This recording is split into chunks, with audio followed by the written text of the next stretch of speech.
What you doing, Zoe? Yes. Can I have my chair? Can I have the chair? No.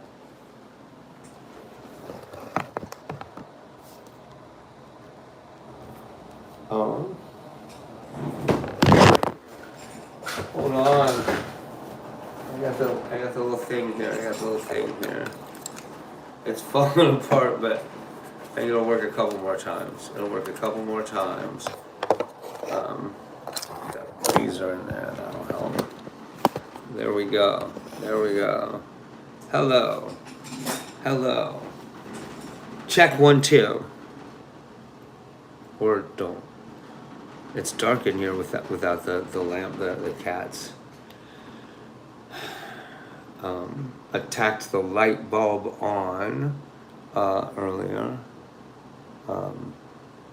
I like it dark, but it's moody. Let's say it's moody. I've already doped myself into an early long night's sleep, but I thought I'd come in for a minute and beg for money and explain to the cats and kitties what I am up to. Tomorrow, the road trip arc is closing in on its brutal finale. Brutal on me. It should go, if things go smoothly. It's gonna be rough on me. I wish I had a co-pilot to do some of the driving.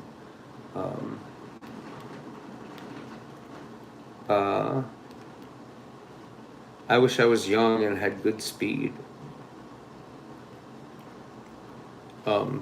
But of course, it's such a long drive that stimulants aren't exactly. I mean, there's only so much you can do by overstimulating yourself. Aren't exactly. And I'm already tired. That's actually more of the problem that I face.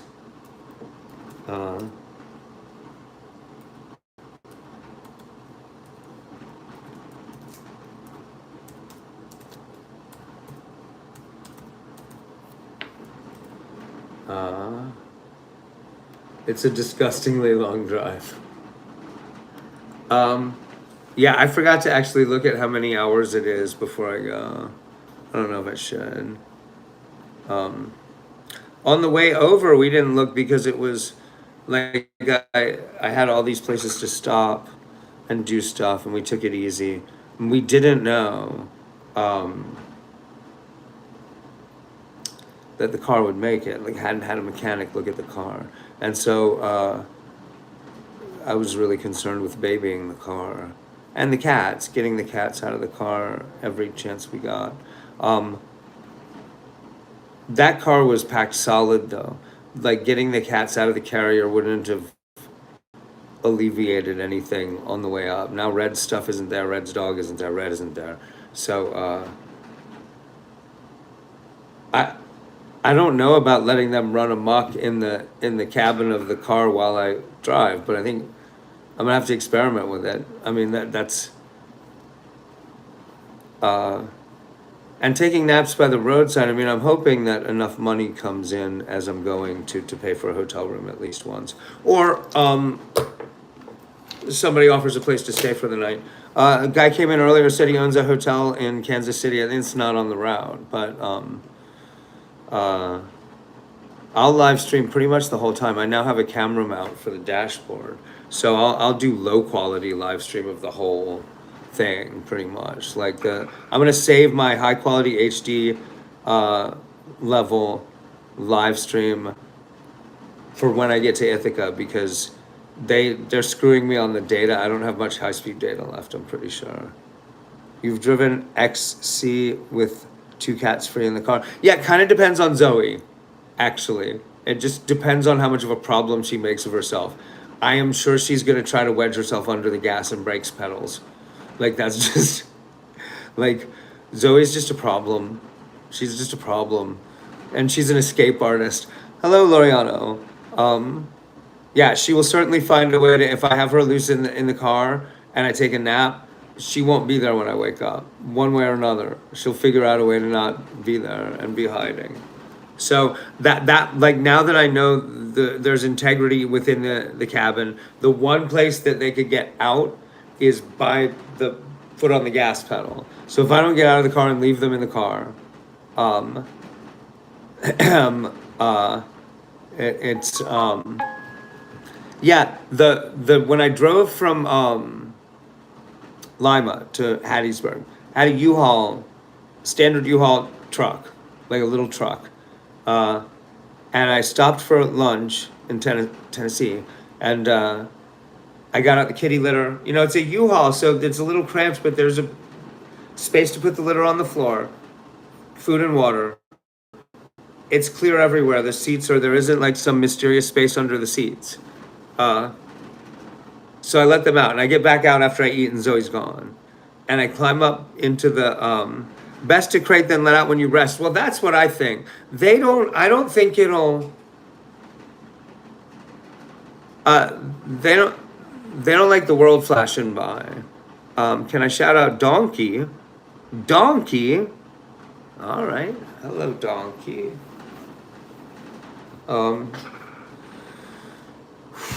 So yeah, I miss talking to ability. Oh my God, what's wrong with me? Agility. I have old man brain for.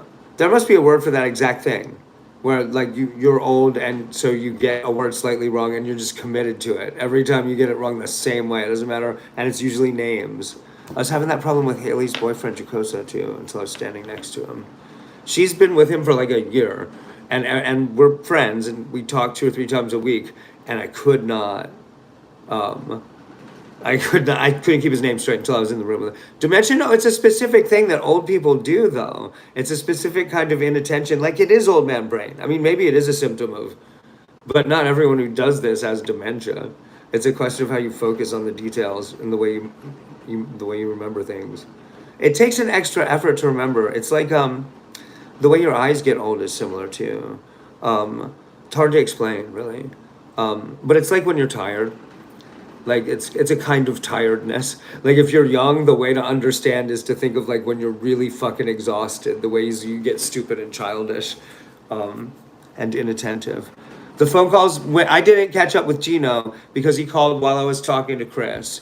But it was important to have that conversation with Chris and Ithaca and make sure everything was hunky-dory there. So Gino was like, he worked way late. He worked like a 16-hour day, and he was like, I'm crashing in 15 minutes when I missed his call just now. He's the guy in Illinois. But I mean, like, it was already like, he was like, I want you to FaceTime with us so you know we're cool and we know you're cool. But they're doing a background check on me for the job, so that's really the main thing. Anybody hears these weird allegations, there's a background check, you can tell it's fine. It's fucking annoying. I might have left a long ass comment on that HP Chit Chats video. She's farming. She announced she's gonna drop more clips of me. I think the thing they have that really is against me is saying that my friend Lyric was hot when she was in high school. I think this is the worst thing I've ever said. Those bastards are gonna dig out her high school yearbook. She went to high school with my sister is how I was hanging out with Lyric when she was ridiculously younger than me. I had several friends who were my sister's friends. They went to really odd high school where everybody was super smart and advanced for high school kids. What's it called? It's in Massachusetts. Sudbury Valley? Like, the kids designed their own curriculum from 1st grade through 12th grade. And then Red commented under her video. Really? Did you find a place for your cats? They're staying with me. We just have to drive all the way back to Ithaca. Candy Sugar, and I do not have enough money for the gas yet. I'm shy 200 of where I have to be to get there. So if you can contribute to the cause, please and thank you. I'm going tomorrow morning. We'll see. You guys aren't gonna let me be stranded on the road. So she wasn't defending me? Really? What did she say? I mean, knowing Red, she was like, just because my dad's a scumbag doesn't mean that you should bully him and lie about him. I've never traveled across the country. How do you like the Pacific Northwest compared to the East Coast? I'm not in the right. I'm not seeing it the right way. She was calling Red a scammer. Well, I think there's no sense in which Red could be a scammer that wouldn't, like, I'm her dad. So you can make the $200. Yeah, I'm not worried about it. It's a little nerve wracking that I don't have it in hand, but I'm not worried about it. Should I look at this shit?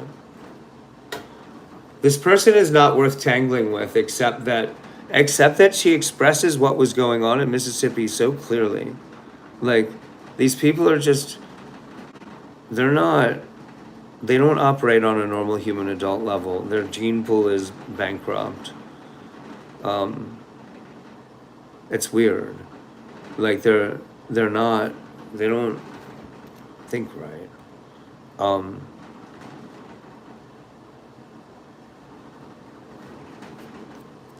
Faulkner did a really good job of catching what's wrong with people in Mississippi, with white people in Mississippi.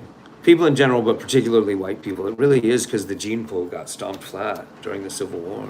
And then there's never been, until recently anyway, there's never been a particular influx of fresh white people moving in. The white people there, they only marry white people, and so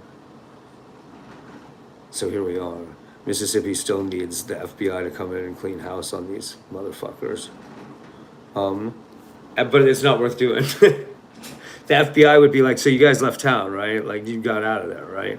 I mean, they will. I mean, at some point soon I am going to talk to them. It's a real shame I can't do a live stream. Like, invite an FBI interview and talk to them about I can't talk to them openly about the harassment and stuff on live stream. So even if I could, I can't. I probably am not allowed to make my own recording of an FBI interview. But if I could, I can't share most of it because it'll be... listen here, Faulkner. Faulkner? I don't even know her. HB Chit Chat destroys channels? Uh-huh. Oh, yeah. Yeah, she seems really formidable. She can probably destroy a bag of potato chips. I can tell you that. She looks like a fan of potato chips. She looks sort of potato chippish herself. She got ridges.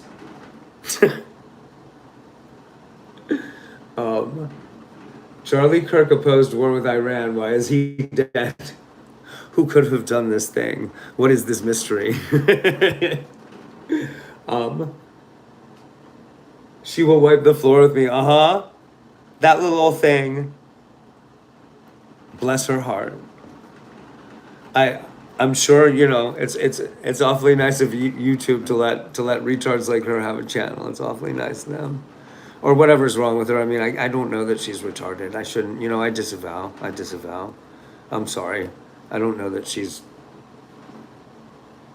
I mean... You sub to her channel in the comment? Wait, so is there a members only video? Oh no. I'm gonna have to subscribe. That sucks. Why is Red not here with me? She had sort of a flip out, and she's gonna stay in Portland. Seems like she's gonna land on her feet. I'm gonna drive back to Ithaca, where I got a place for me and the cats. And then in a month, I'm gonna go to Illinois and work on this campground, or maybe I'll stay in Ithaca, but I'll probably go to this campground job. I like it. I want a wilderness isolation job. It'll for what I want to do for the streaming. Next couple of years is just shoring up resources, like getting a good car together, living somewhere quiet, doing the late night reading streams. Ithaca is a good place to do that. This rural place in Illinois is a good place is a better place to do that. But that's seasonal work too. Red was just denying that she was a scammer. Well, I mean, I've been to PA since you're from New York. She called me a piece of shit or something. Yeah. She literally said exactly what I said. My father may be the worst human being on earth, but I'm definitely not a scammer. It's on the longer video. Red should find a wealthy man in Portland. All right now. I love Red. She's a brilliant and wonderful musician and artist. I hope she finds her way back to Ithaca. Justin Powell, did you just come in here to bait me on the subject of HP Chit Chat? I should have already not been saying insulting things about that poor freak. Only subscribers can comment on her main video. Oh. What is Red's stream name? She is, if you're ready, she has an American Indian name that is very oddly spelled. That is her @ handle, and it's the only easy way to find her because Red Panther is impossible to Google. Get ready. It's KACCVA. Oh, no. Hold on. No, that's it. KACCVKATE.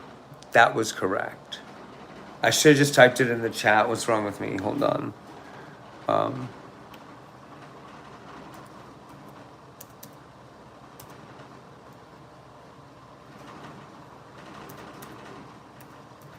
There we go. If you search that word, you'll find her channel easier than any other way. There it is. Wolf of Wallace, close enough.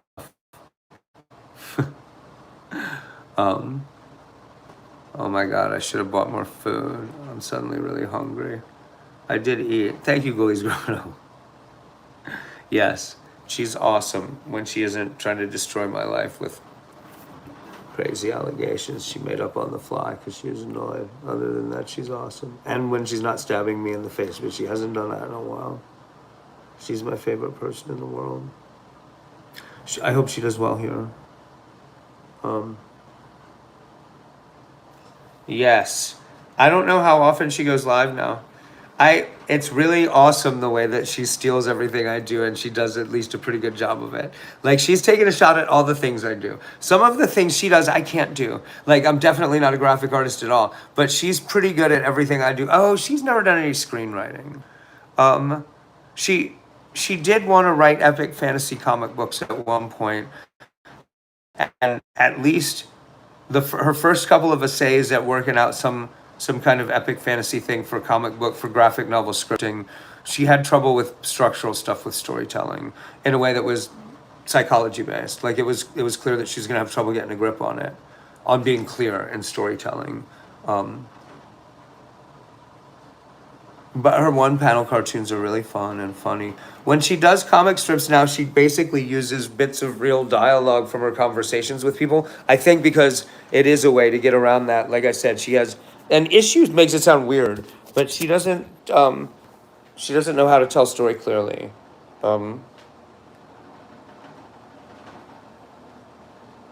Rogan, let's collab with Crack in Israel with a picture of yourself, Mr. Vancouver. Thank you for the gold coin, Aaron. Thank you.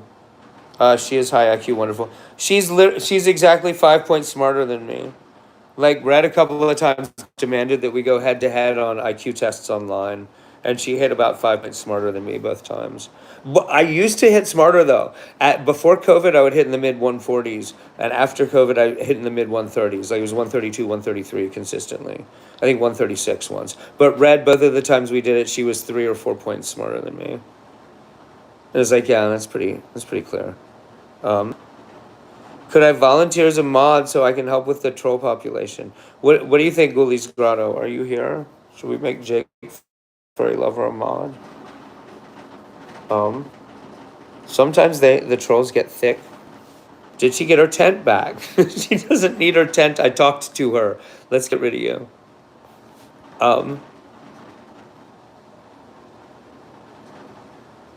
There's a 50-50 chance that we get exploded out of the sky, but all right.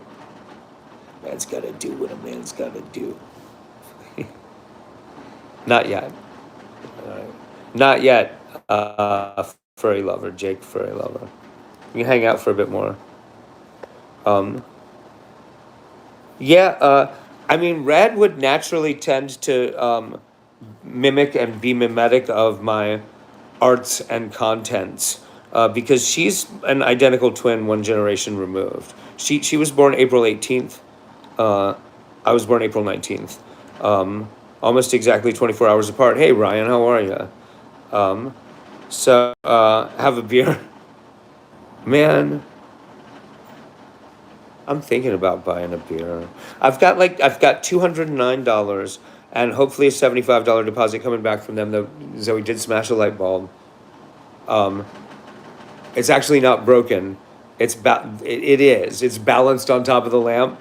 So when somebody goes to figure out what's wrong with it, they'll figure out that it got broken and knocked off the top of the lamp. But maybe it'll pass muster for the deposit because it's daytime when the maid service comes in. I'm hoping. I don't know. Also, they're watching at the front desk. I told them about my stream, so like I'm probably screwed on that. I mean, the light bulb. I think what I'm saying is my $75 deposit is going to be dinged by like a $10 light bulb, probably. Hopefully not. In any case, I hope to have 284 total when I leave here. So like right now I have 209, 284 with that deposit. I'm tempted to sell this iPhone in my hand on the fly. I'm tempted. I don't really need both phones. I don't know. It's not like doing it on the fly. I don't know. I'll need cash next week too. But in any case, yeah. And raising money on the road will be easier. Like, um, people are happy to help if they can see, like they'll if and this time I will actually have a camera mount on the dashboard, and on this phone I'll just go low quality live the whole time, like the whole time, pretty much. I might like I can't listen to music while I do it, but it's the ops are in his chat. He unmodded you. My ops, are they coming for him? Oh, they're they're they're a disease. They're why I'm not living where love hello. Like, I mean, to say she couldn't take the heat sounds like I'm saying something negative about her, but man, it's rough. Um, you're gonna have a few beers when I land there. Did you remember to buy cat litter? There's enough left to handle the road trip. Um, it's a full house for yeah. We don't go ask them for a light bulb. Just say one went out.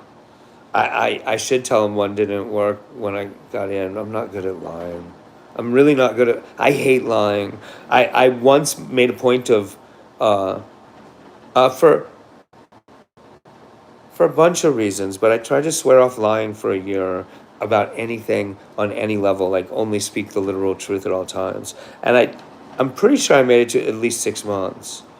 Um, but it was hard. Um, uh, you don't notice how often you distort things like just in passing until you start trying to cut it out. Um, the weirdest thing I found when I was like, okay, I'm just gonna, like the way a Buddhist might try to give up violence to the extent of avoiding killing ants with their feet. Um, I gave up lying. It made work hard because like if they'd asked me if I was a drug user at my dumbass jobs, like that kind of thing. So that was actually during the stretch where I've caught up with the chat now. Um, that's when I started working at restaurants because it's like I can tell them I'm a stoner who does weird drugs on the weekends when I'm not at work. It's okay, like Subway, Pizza Hut. Um, you don't have to come out and tell them. But another thing about like you never lie is that means you also never withhold information that's relevant to what you're being asked or what the person you're dealing with needs to know what you know.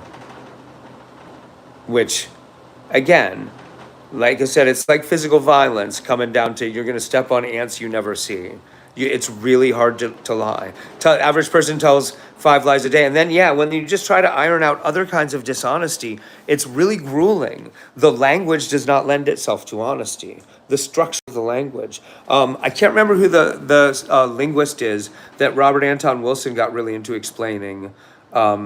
His notion explored in some long essay somewhere that the structure of the verb to be in English makes it really hard to be clear and honest because you say things are what they are when they aren't all the time. Like, for instance, you'll say, The Godfather is a great movie. Well, not really. And the verb to be is not that kind of fraught in a lot of languages. That's actually, do you consider yourself a loser at your age? I've been a loser at every age. I've overcome.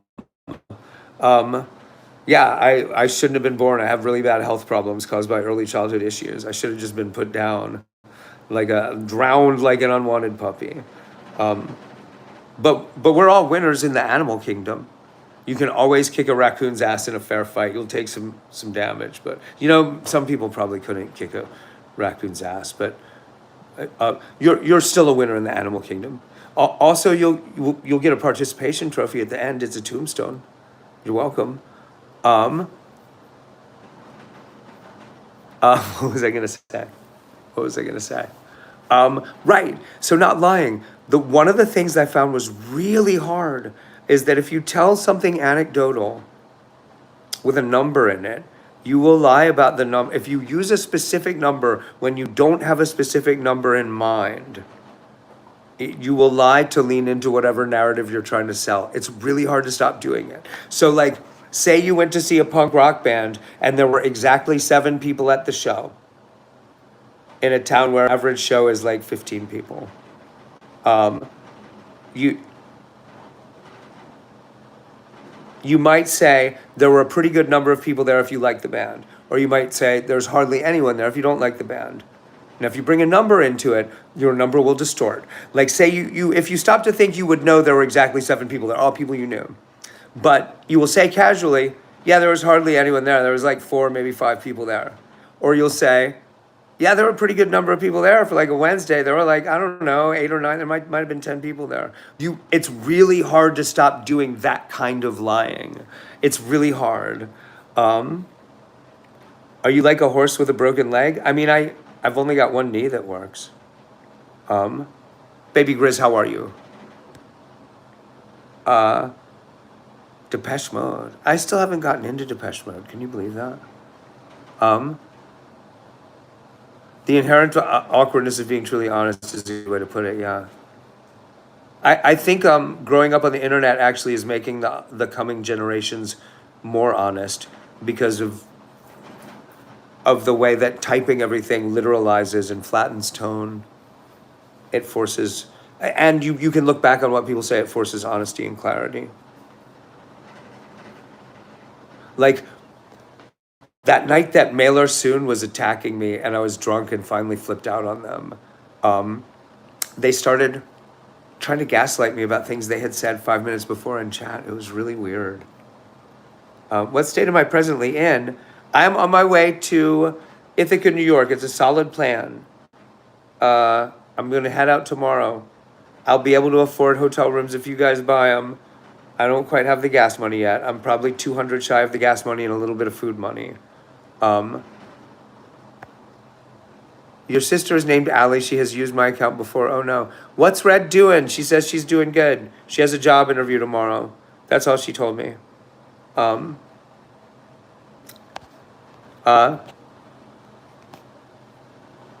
His present state is old. Old as dirt. Someone in chat attacked you whilst you were drunk? Oh, this was a while ago, Ryan. Months ago. And some of the streams that are privated right now, a lot of the old streams are privated for privacy concerns with other people. And it's because of the ops, the attackers. They keep trying to drag other people from my personal life into my drama that don't need to have anything to do with it. Like, for instance, Lyric. There's no reason to drag Lyric into any conversation. Lyric would laugh like a hyena if she heard that there was some controversy over me saying she was hot when she was 15. Like, we were just friends. I was friends with her parents. We just hung out. She's a professional athlete. She's an ice skater. Get a job. You're right. You know what? I hadn't thought of that. Is that how you people have money? That job thing? He got a job. Yeah, I actually do have a job lined up. Allie was the mod in here and she acted disrespectful and I stopped her from using my phone. Oh. But we should mod you. Smoking John Porky pack. Why, that's cryptic and ominous. So yeah, I've already taken gummies and kratom enough to knock me on my ass. I'm not having a beer. I'm scared to have alcohol before I get on the road for 3 days or however long this is gonna take. Um, I don't I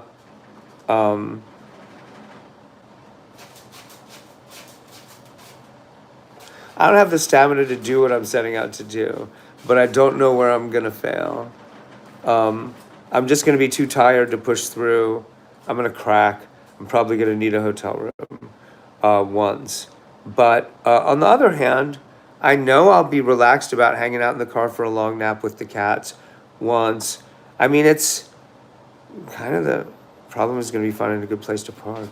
But I'll have the chat in here. Like, if I'm like, I'm fuzzy, I've been driving for 17 hours, you guys find me a free campsite where I can park the car and I'll, it'll be cool. Like, cops won't be tapping on the window asking me how long I expect to sleep there. Yeah, one hotel, I think, all creatures. Because sleeping on the road, it'll be like I'm going to be too stimulated from caffeine pills and these mushroom gummies I take. If I'm so tired, I can't drive anymore. I did it on the way here, actually. I took a nap that was literally like a 10-minute nap. But then I woke up wide awake because of the stimulants. But it's really about resting my eyes. I get old man eyes now. So my right eye is trying to cataract. Um, um,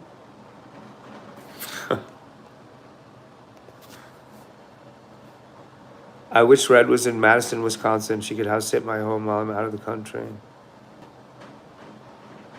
What state do you need a campsite in? Let's see how far I get. I mean, tomorrow, I'm gonna,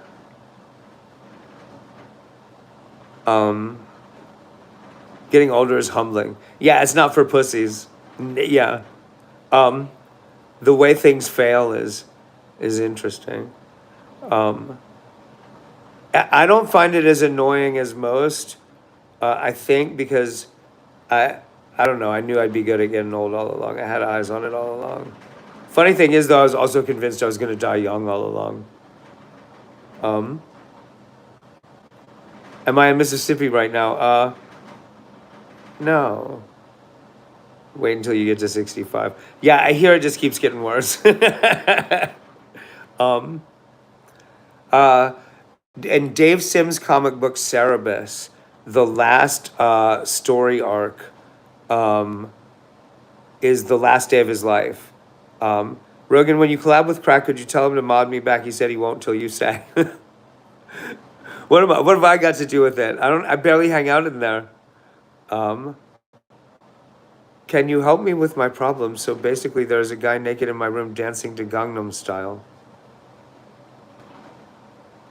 What's the problem? Thank you for the straight line. Thank you. Thank you. I'm very proud of that. That was good. That was funny. I really got to learn not to laugh at my own jokes. Keep ruining them by laughing at them.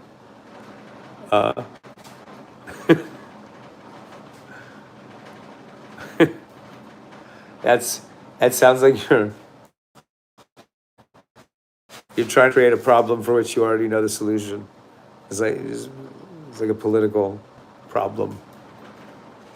We all know what needs to be done. All right. I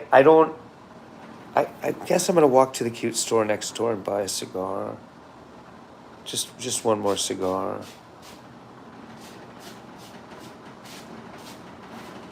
Yeah. I'm gonna do that. I'm out of tobacco. I really don't like. I bought an eighth of really good weed. It was like $15 or $20, like a really amazing price. But I just don't like smoking enough weed to be super stoned anymore. I'm used to eating gummies and in small doses. Get a beer. I've only got $210. They do have beer over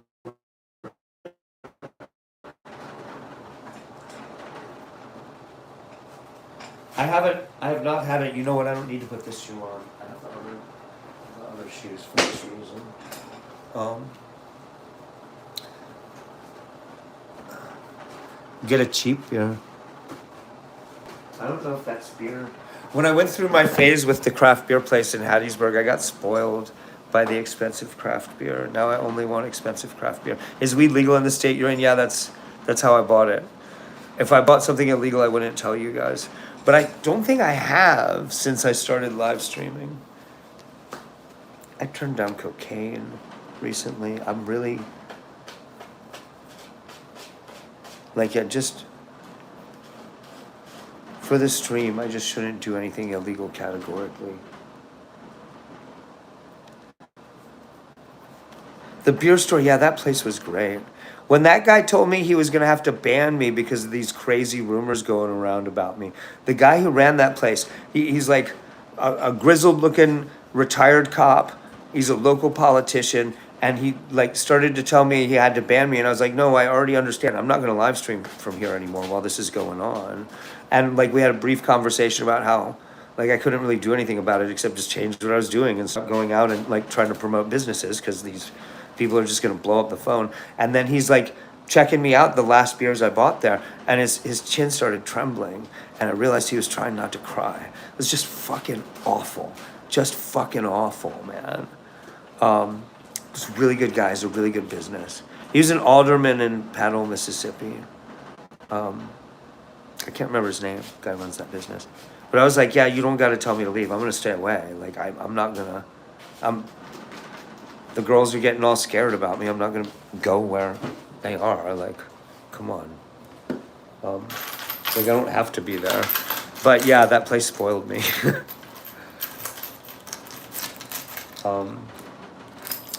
That place definitely spoiled me. I'm really hungry. Christ. Why is Sludgy not talking to me? I don't know. I don't know. You're being a little strange. I'm not sure. How can you be banned when we can see you? I was trying to pretend he's banned. Shh.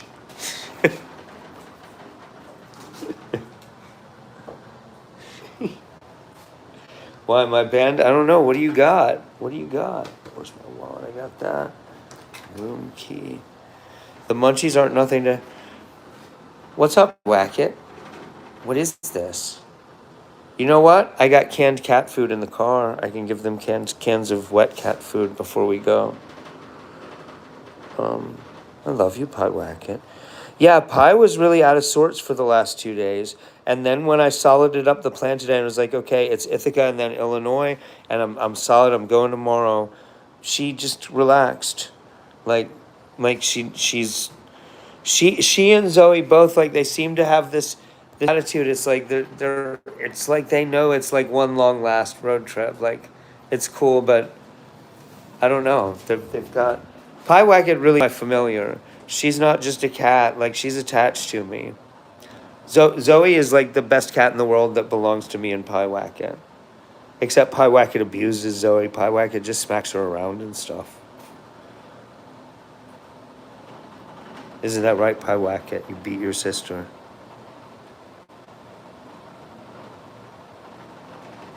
You can admit it. You're just a cat. Nobody will hold it against you.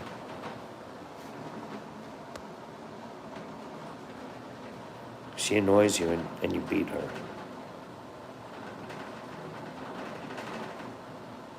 Yeah.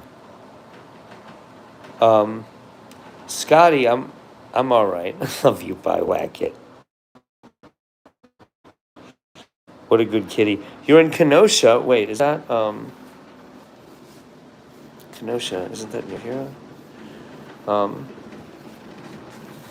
Let's see. Okay, I've got the wallet. I don't. Oh, the phone's in my hand. Very good, Rogan. Yeah, I don't think, like, I haven't had an issue with being hungover and fuzzy from drinking alcohol lately.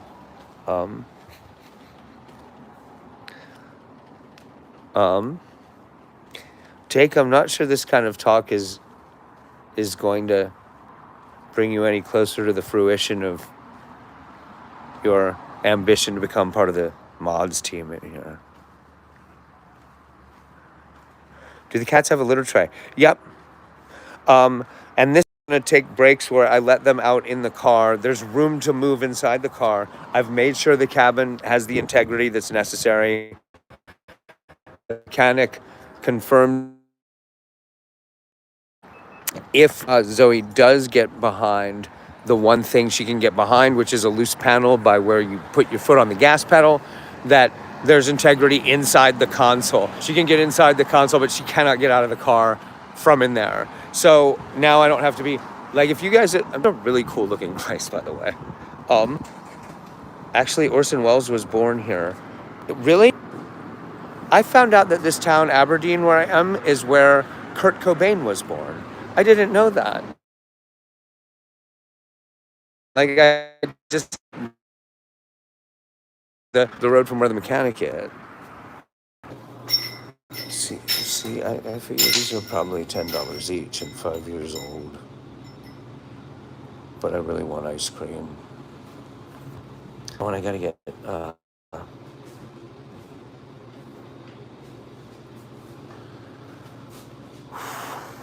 how you doing?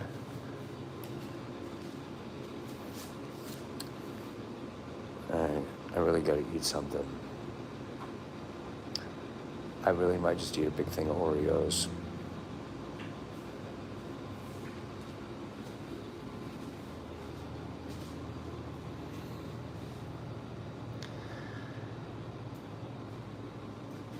These ice creams really are probably $5. I did this before. They somehow just don't have the right snacks. I don't eat, like, trashy snacks anymore normally, so. Oh, you know what? They have microwave popcorn. And there's, I haven't had one of these in forever. There's a microwave in the room. Should I do that? No. I just don't like eating. I hate fun.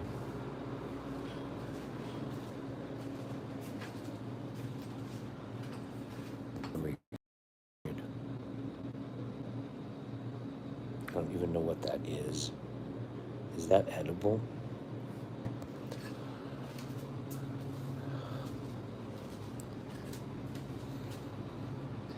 I want the Snickers with hazelnut in them to come back. Can we? Where are those good gone candy bars? Oh my God, there's multiple flavors of Charleston Chew here.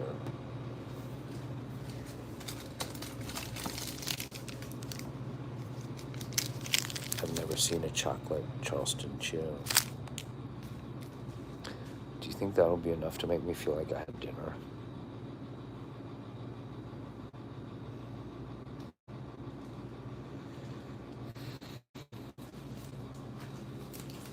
I should have a beer.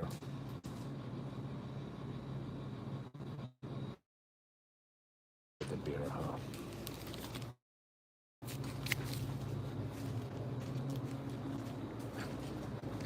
I really want one of those, but those really probably are $10. Yeah, I love Charleston Chew. Also, my teeth are all screwed up, so it's going to be hard to eat, but I'm going to eat one anyway.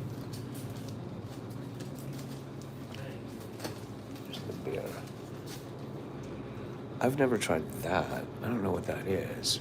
But one single tall one is $4. I don't know. Maybe one of these $2 drinks. What is that?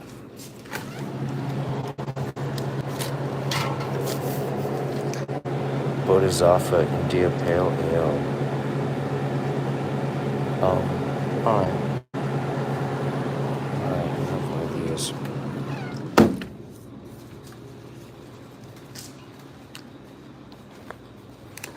Let me get this stuff and one single Black and Mild Jazz. Which one, sir? Jazz, Black and Mild Jazz. Can you show? Oh, you know what? Let me get just a filter tip regular, actually. I forgot that they were like more than $2. Filter tip regular, Black and Mild. I don't see them over. Yes, that one. Yep. The filter tips are right there. That one, right there, right where I'm pointing straight. That one, yes, sir. Let me get one of those.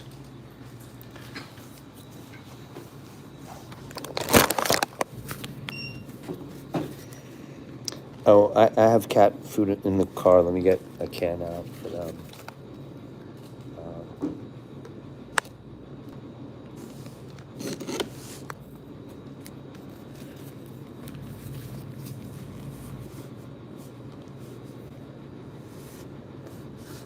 Oh, cool. Thank you. Definitely easier than walking me through it. Thank you.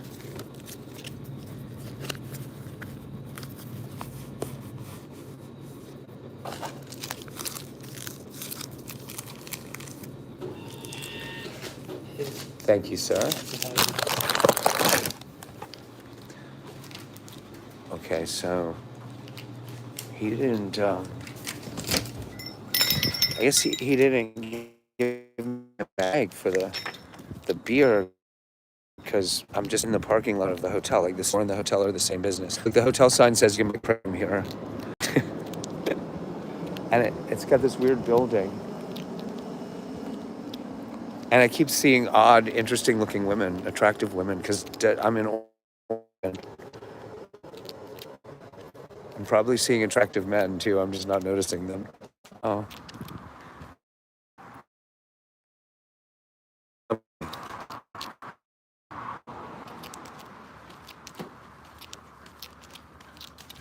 Present company accepted, of course. I walked too far away from the Wi-Fi. Hold on, sorry. I didn't mean to do that. Let me, wait a minute. Oh, it's the other way. Yeah.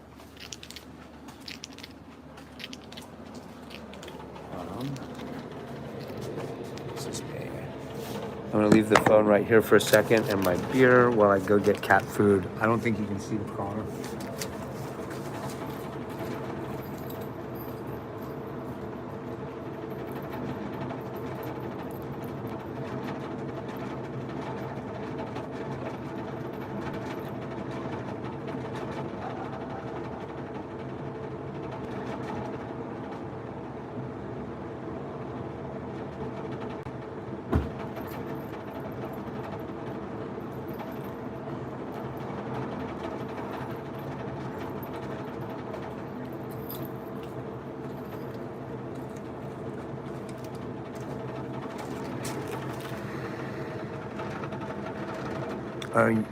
Are you bi or just straight? Is that for me? I'm really just straight. I've tried a couple of times. It didn't work out. I mean, I'm still open-minded. I guess it makes me bisexual, huh? I don't really worry about it. I'm done. I'm cashed out. Like, I can tell when someone's attractive. For a while, I couldn't even. That was too much for me. Because I'm just too freaked out by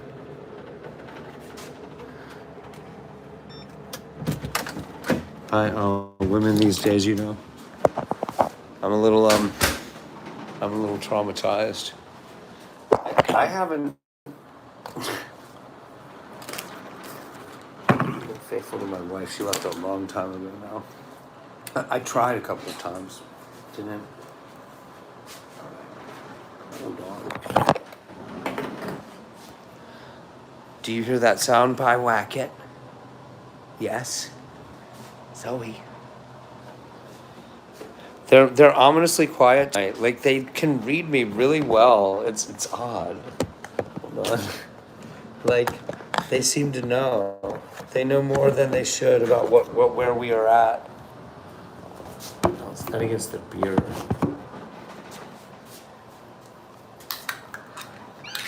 Yes. Yes. Come over here.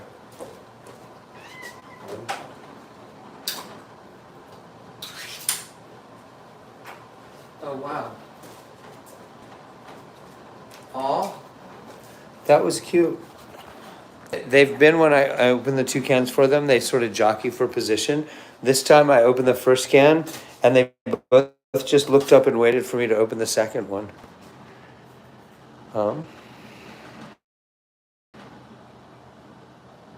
Kenosha, Wisconsin. Have you looked into getting a monthly or weekly rate at the hotel? I'm gonna try not to.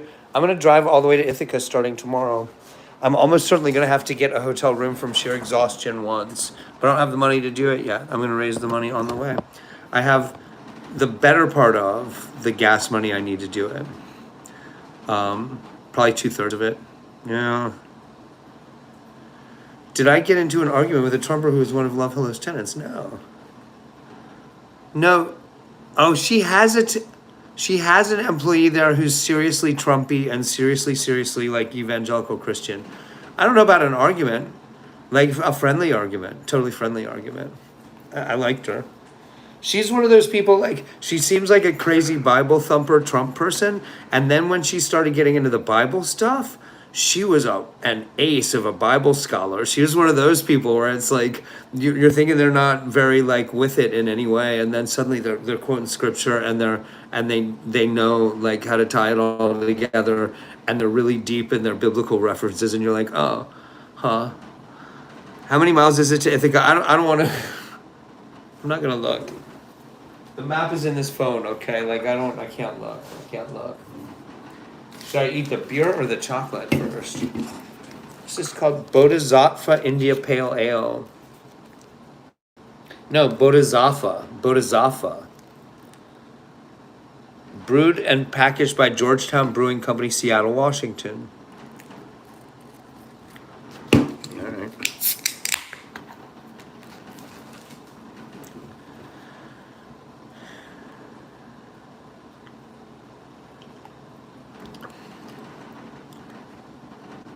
It's all right.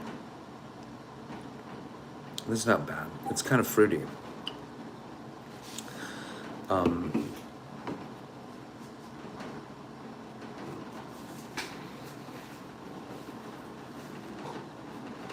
Looks like lightning strike is perfect glass for this too. Oh, now that is a pale ale. That's pale as hell. It's got barely any head on it at all. That just doesn't look like good beer. It's a little too fruity. It tastes kind of mangoey. I don't know. I might like it more by the end of it. Beer, cake, and beer.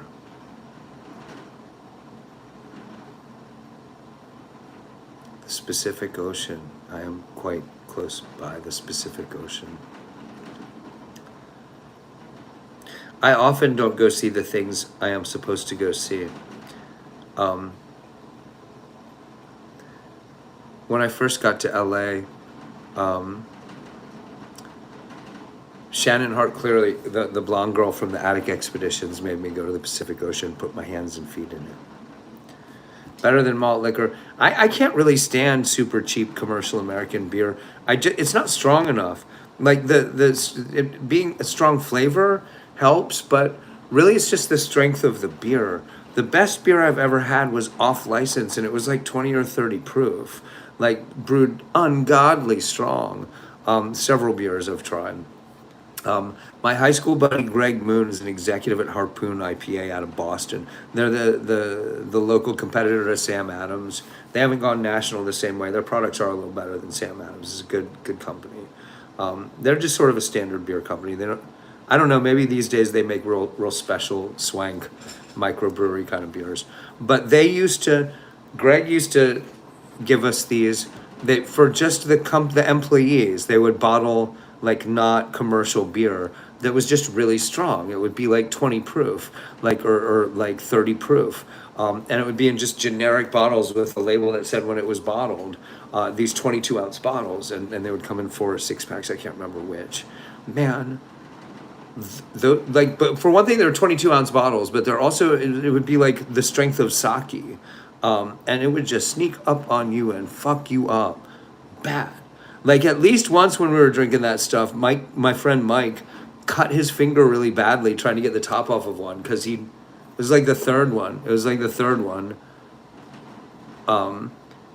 And he forgot that we needed a bottle opener, and he just wrestled with it and tore his finger open real bad, and then just started laughing at the blood. You like Guinness? Yeah, I mean, I like really dark beer. I used to when I was a beer drinker and hung out in bars all the time in the 80s and 90s. Well, the 90s. I turned 21 in I think 1991. Um, uh, I liked Beck's Dark. Like that was my standard go-to, Beck's Dark. But I don't see that anymore. And I used to like St. Pauli Girl. Like those, I used to see that everywhere.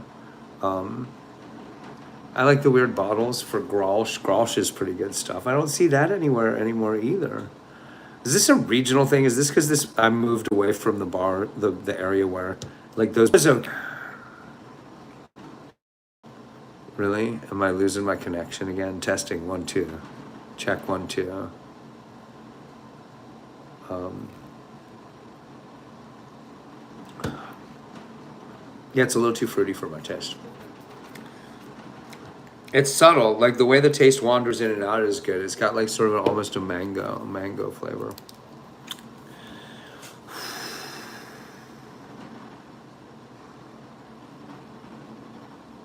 PSK31, what's up? What does that, what did it translate for you? Why does it keep turning the translator bot on for me? Why? What have I done to deserve this? It keeps doing that. All right, here's my dinner, this Charleston Chew.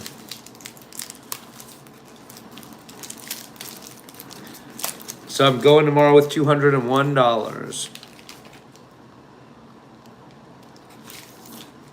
Oh man, I forgot how much I like these.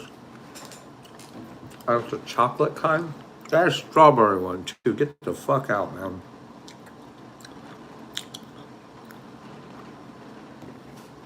I had this 60s. I don't remember what comic book I was looking through. I had an ad for Tootsie Roll. And the ad was advertising a new second flavor of Tootsie Roll, chocolate Tootsie Rolls. And I was like, what horror? What horror is this that chocolate Tootsie Rolls were discontinued before my birth? I never had the chance.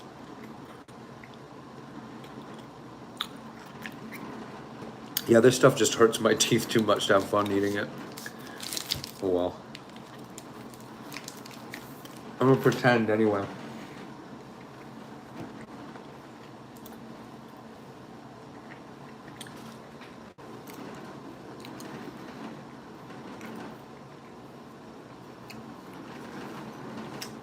Used to go down to Seattle and watch that. I was about to say what happened in the Trump era that prevented that, and then I remembered, oh yeah, right. Canada is no longer our buddy. They're the same way. Yeah, I don't think I could visit you in Vancouver easily. Not with the cats in the car for sure. I don't have a passport anymore. It's either lost or it's in storage in boxes of shit that I still haven't gotten back out of Tampa. I have 5 boxes of personal stuff there. But I think I had the passport with me and I lost it and left it behind one of the times I had to duck and dive to get to where I am.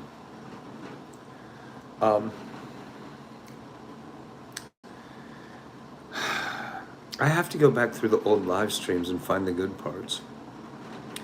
I really, somebody, I mean, I've offered a couple people, but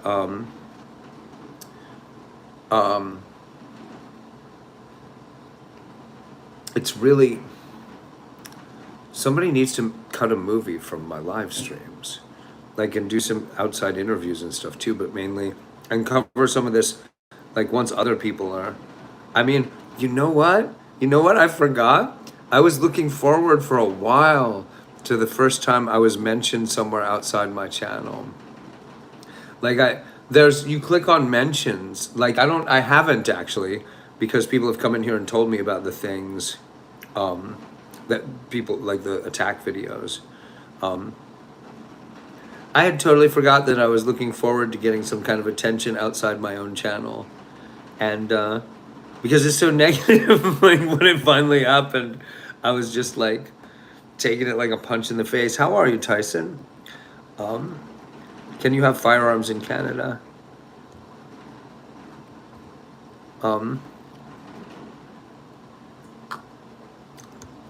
everywhere they got woods, you can have some kind of long gun if you have a farm, right? Like that's kind of um, Australia and New Zealand have gone through major gun control things. Like I know it's a major political matter there. There's an amazing movie, you guys.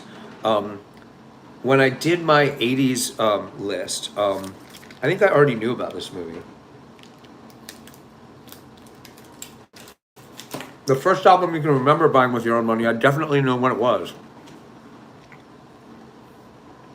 My mother was a classical music nerd. I was not allowed to listen to anything but classical music when I was a kid. I rebelled when I was 14.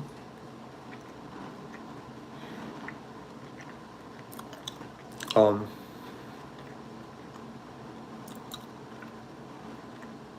I bought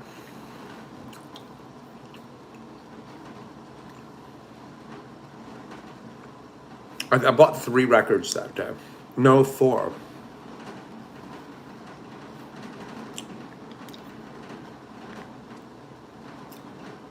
The Rocky Horror Picture Show soundtrack. Um, the Laurie Anderson album Mr. Heartbreak. The Paul Simon album Graceland.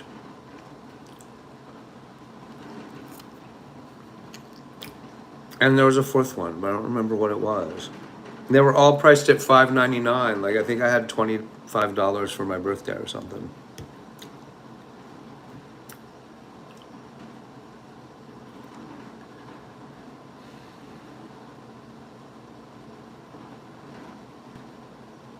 Who do you think is an overrated author and an author you think deserves more credit? I think Kurt Vonnegut is overrated because he ripped off most of his act from Richard Brautigan. I think everybody should be reading Richard Brautigan a lot more than they read Kurt Vonnegut. That specific thing. Um, I think for 19th century novels written by women for women, Jane Austen kind of sucks, but Jane Gaskell is amazing. Um, yeah, Jane Gaskell deserves to be read by everyone. What you think Jane Austen is going to be like, if you think you might like it before you read it, is more like Jane Gaskell. Um, Jane Gaskell writes about small town English life, and sort of the level that gossipy old women would approach thinking and talking about it. But she has a cynical remove, and her characters and stories are complex in this sort of Faulknerian way. Um, it doesn't annoy you if I ask you questions like that? No. Um, Dirty Crabber is copyright free music. You should play Share My Banana by Dirty Crabber. I'm scared to. I don't know why it's hiding that because of the word dirty, maybe. I'm scared to play music. Did I like the Austin Powers movies? No. Mr. Vancouver, we we started making Attic Expeditions right when the first Austin Powers movie came out. So like Seth Green, we were the last people to get him cheap. He played one of the leads. He played the role that I wrote for myself, but he's a better actor. He had a long resume even then. So I got bumped to a bit part for Seth Green to play the role I wrote for myself. He's a better actor than me.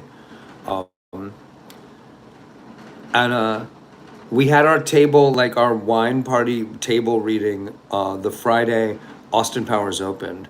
So that was a runaway hit, a little unexpectedly. And Seth Green was suddenly hot as a comic character actor. And man, like his agent, his management were like, they were after him to just walk away and tear up the deal memo the whole time we were making Attic Expedition. She's like, it's a leading role in a cool like independent horror movie. Like that's I'm not gonna get that again. Like there's no, like it's cool. Like it's not. They're. I mean he knew they were gonna make him play. I mean.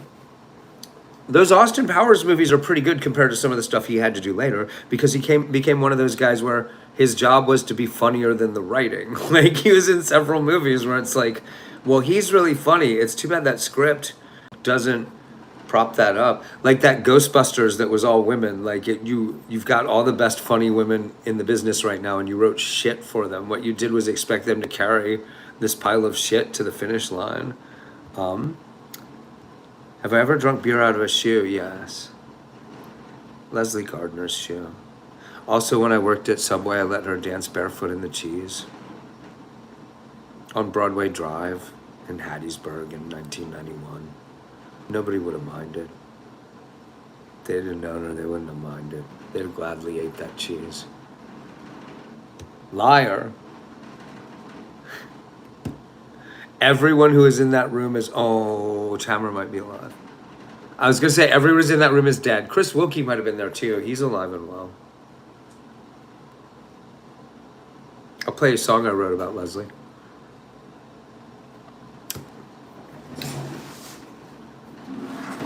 Leslie was the kind of girl, I once saw her when she was like 18 or 19. We went into a liquor store and she walked in and sat on the counter and leaned over towards the clerk in the liquor store and said, "My friend Rogan has to buy my booze because I'm only 18. And he just let it go because that's who she was. I wrote this song about her. It's called Replicant Girl.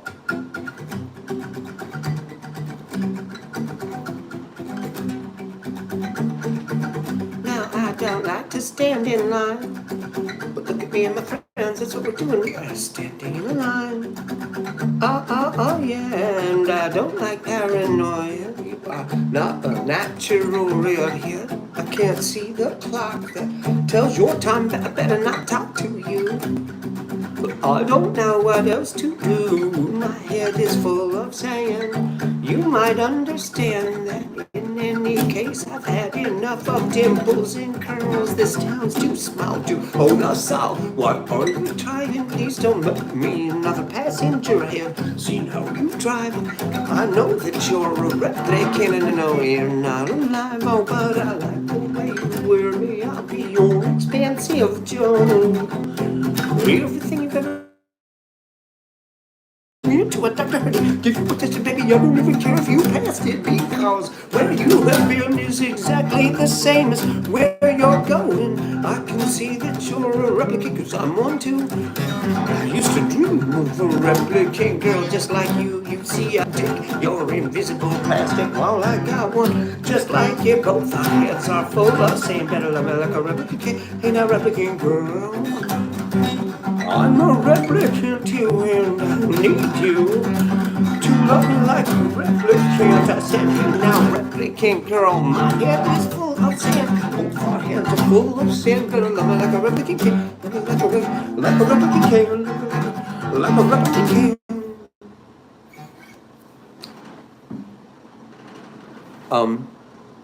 At one point, there were 3 different bands in Hattiesburg whose entire sets of original songs were all about Leslie Gardner.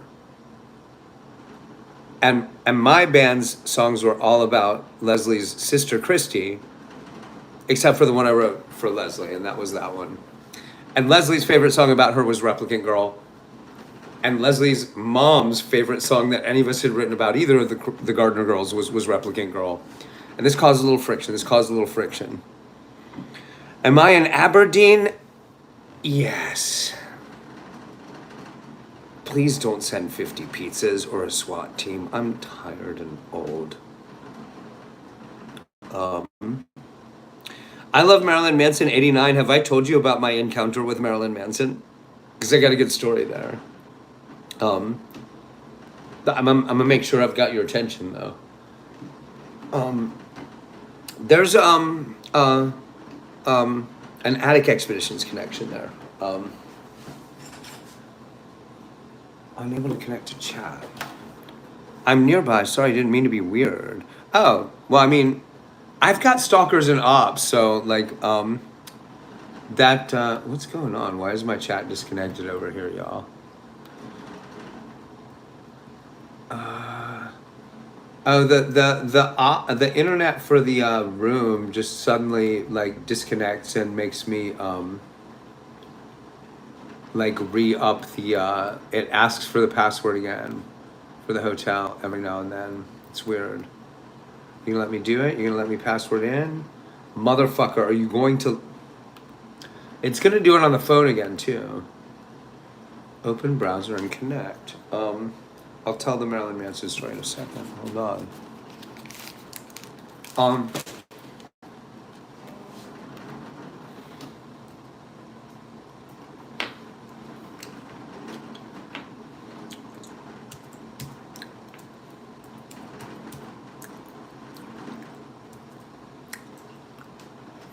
You guys, I accept the terms of.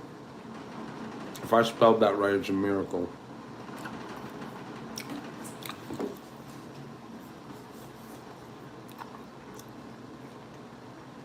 No, I know you're in here all the time, Chanel Corn, but sometimes the ops have hidden for months.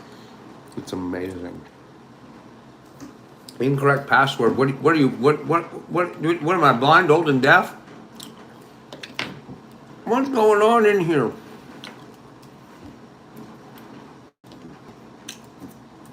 Is this a computer? Is that what this is? Please tell me I got it right that time. Oh my God. Hold on. I'm about to lose my mind.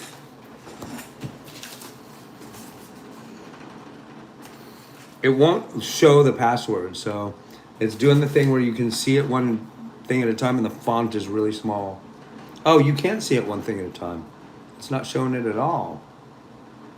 How did I navigate this so easily so many times earlier?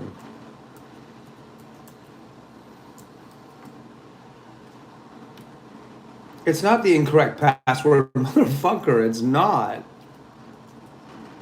What are you even saying?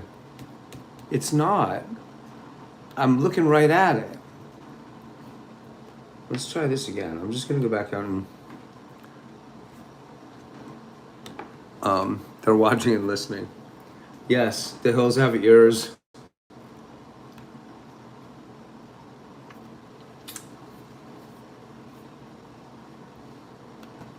Poor Lyric. Poor Lyric is gonna get asked about this at some point. Lyric is 45. Like, I haven't talked to her in like 10 years. Last time I ran into her, we played a show, Hangover Square played a show in Worcester with a band, and she was dating one of the guys in the band, and I didn't know it. I hadn't seen her in years.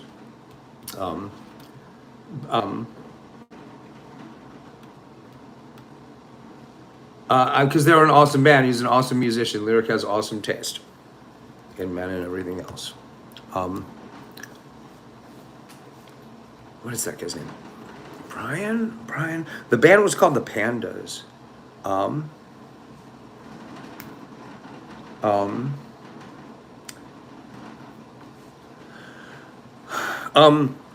Actually is a question of Palantir is listening. One of those things where if you seem too cool, it can hurt you. Oh, you know what? I'm trying to skip past the Marilyn Manson story. Hold on, let me. All right, now it's signed in. All right, can I? I can't believe Trump is threatening to bomb Oman.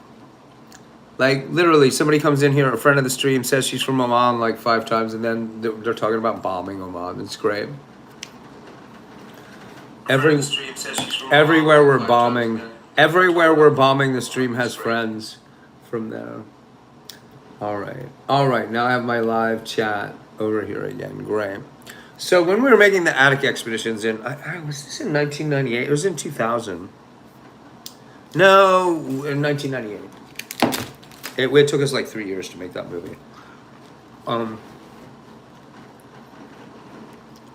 When the head production team decided the bit part, okay, at the beginning of Attic Expeditions, there's a bit role for an escaped lunatic. It's just a funny little bit. I wanted it to be Ron Jeremy, but everybody shot me down on that. Like, the guy is trying to escape from the mental hospital as a doctor is arriving, played by Ted Raimi. The guy trying to escape. Hey, Melinda, how are you?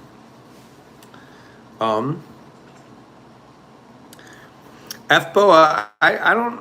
Yeah, I agree. I don't know how political we should be in here. I try not to be. Did you get enough money to stay another night? Well, yeah, I have $200, but I'm going to Ithaca. I got a place in Ithaca for me and the cats, where me and the cats can all go and live together peacefully, harmoniously. It's probably like a 60-hour drive. I don't have all the gas money to get there. I'm going to set out and I'm just going to raise money on the way.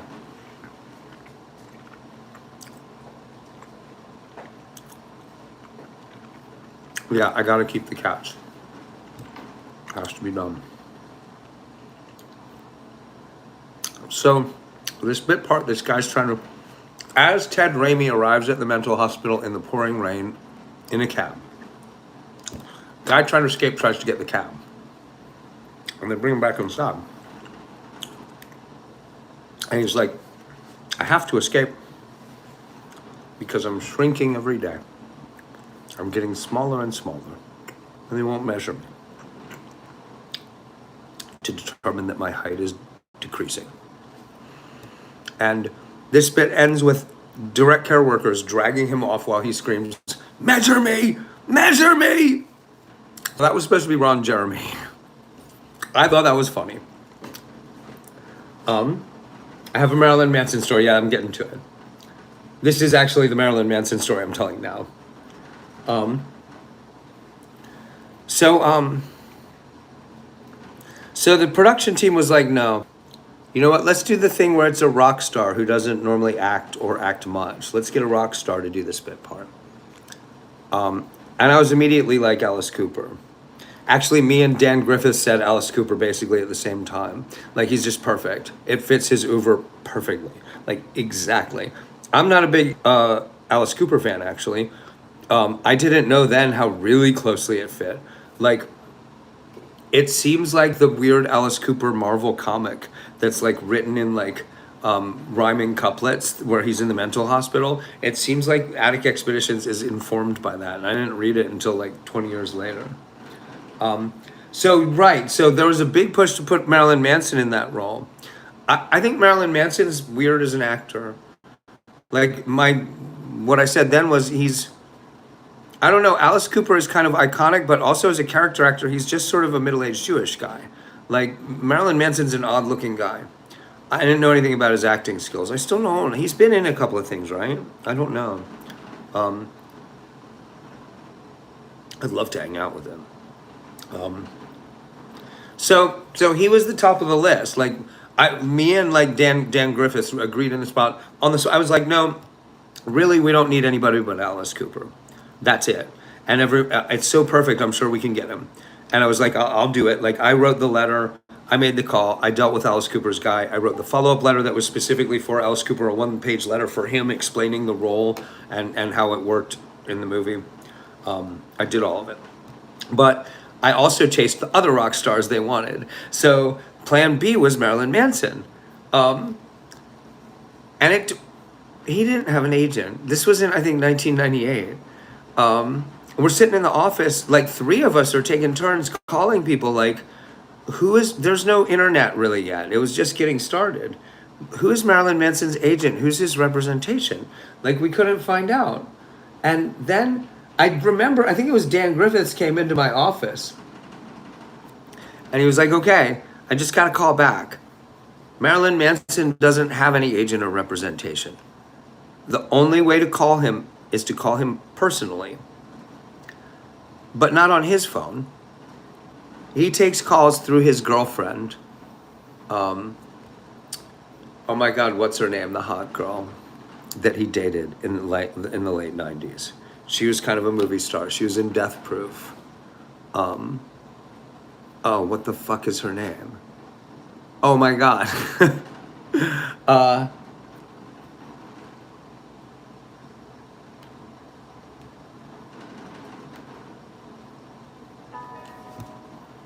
What was the name of Marilyn Manson's famous hot actress girlfriend in the late 90s? Rose McGowan. You already got it. See if the AI gets it.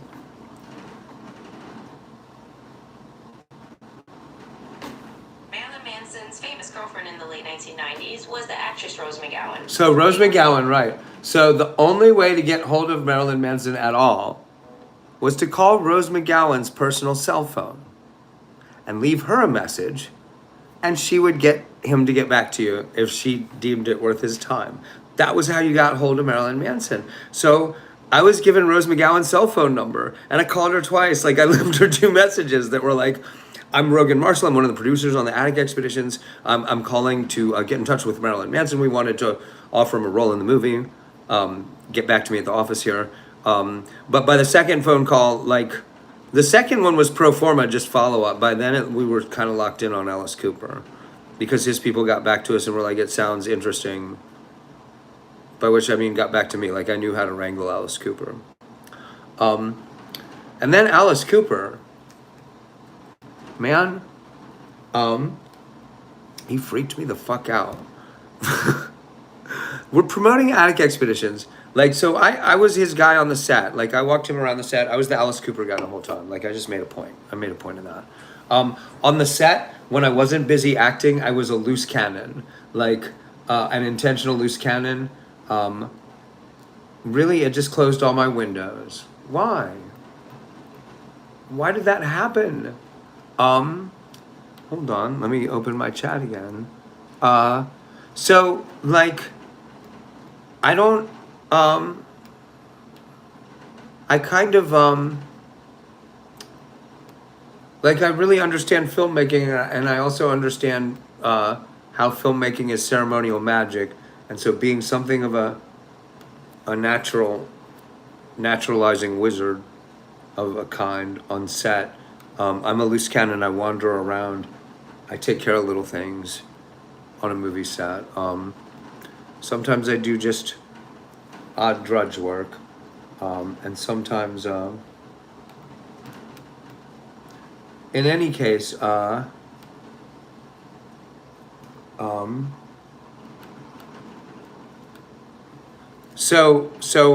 when we promoted Attic Expeditions at Dragon Con, we had one of our premiere events at Dragon Con in 2001. And at the banquet, we're sitting at the table. It's Alice Cooper, Jeffrey Combs, Ted Raimi, me, Melissa Ballin was there, my girlfriend Whitney, Jeremy. I'm missing somebody. And we're at the front table because we brought Alice Cooper. Man, at Dragon Con, they give you a special "We Brought Alice Cooper" badge. Like, my Dragon Con badge had all kinds of extra stuff on it. And like, they literally, at one point, they reopened a closed bar because I wanted a drink with a friend. Like, there was a convention suite that had been a bar earlier in the evening, and they had closed for the night. They're closed. But me and this guy were lit, and I just met this guy who's a comic book artist, and I was like, they were giving out drinks over here. Isn't there still a bar in here? And the door was locked. And I tried the door, and we're both standing there. I was like, it's locked. And then somebody who's staff at the hotel opened it, like a crack. And he's like, yeah? And I'm like, we were drinking, I was drinking here earlier, is there? And he like looked my badge over and he's like, looked around, he's like, the two of you come inside. And the staff reopened the bar. Like, there were 3 people in there, and they pulled themselves together, like they weren't relaxed and off the clock anymore, and they reopened the bar and started giving us free drinks. And then they started treating this 2-room suite with 2 big round tables like it was a speakeasy and I was in charge. Like, they started going to the door and like looking to see who was in and being like, do you want to let this guy in? And so we created this private party with an open free bar. And after about an hour of that, I realized, like, oh, these guys were about to get off work and they're all staying late because of me and I brought Alice Cooper badge.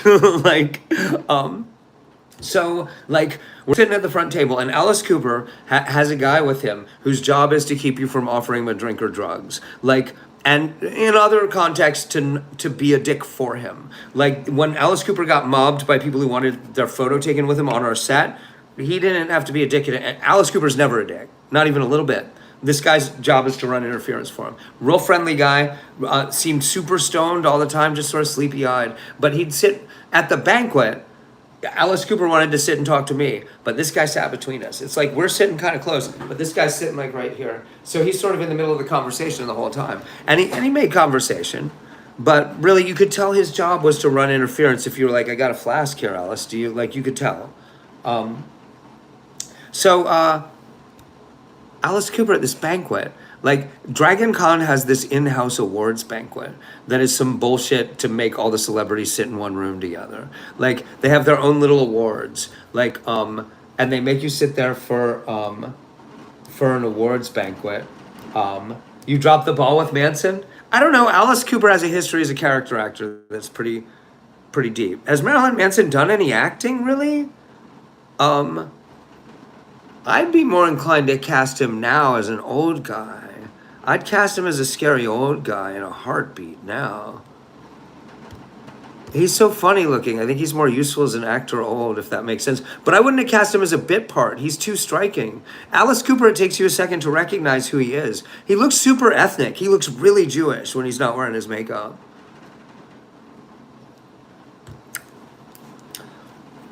Like you scan like, oh, it's a really short Jewish guy in it. Oh, that's Alice Cooper. Like that's like, what the fuck are you talking about? Alice Cooper looks super Jewish. Maybe he's not Jewish. I thought he was. But he looks ethnic. Like he's very dark skinned, has a big long nose.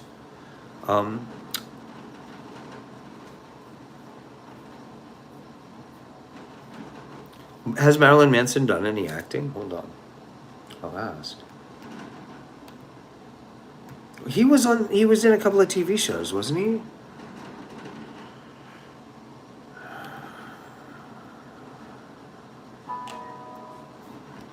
Has Marilyn Manson done any screen acting? Yes, Marilyn Manson has done some screen acting in addition to his music career. He's appeared in various roles on TV shows and movies, including Sons of Anarchy, where he played Ron Tully, and he also appeared in The New Pope and voiced a character in The New Mutants, among other roles. The New Mutants. I love that movie. It's funny because The New Mutants had like weird Attic Expeditions references in it. Everything looped around. I think he's odd looking. I would cast him really carefully, and I would want him to read for the part. I would definitely, and I wouldn't fuck around with just putting him in a bit part as a rock star, like Walking On. Like I would take it seriously, putting him in something.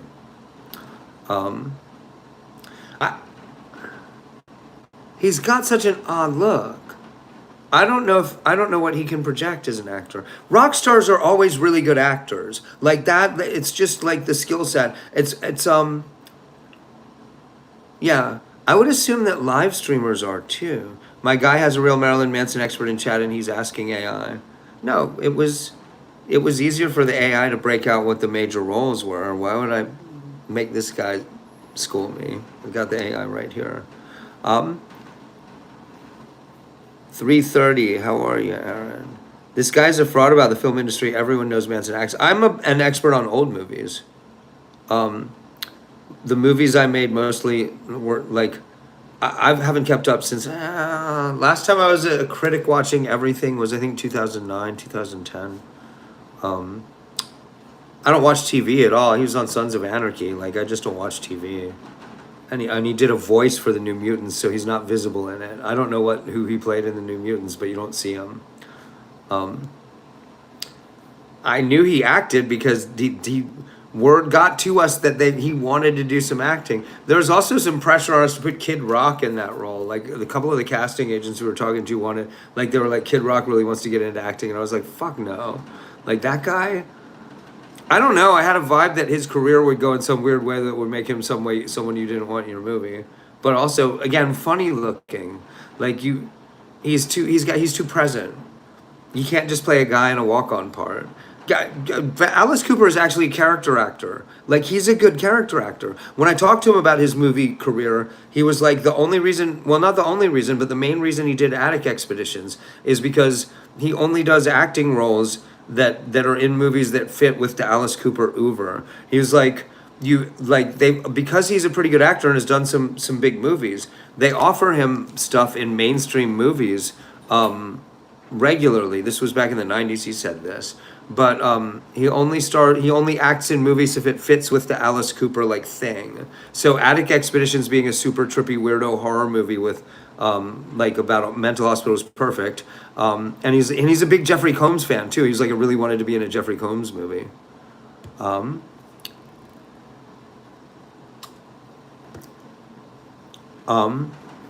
Reach out to Manson again. I don't know what's going to happen with me getting back into filmmaking. I want to make an actual movie, and I need to write a Hollywood screenplay and sell it. So I have a retirement. Like that's just big money, easy money. I've done some professional screenwriting, but I need an agent to line that up. I think the channel is big enough now that I can walk right into that. But it's best to go to LA to do that. But the other thing is I'd like to make a real movie. And Marilyn Manson, I think he's more suited for that. Like the thing where you just go off with some like genuine artists and do something with pocket change except for what you get paid.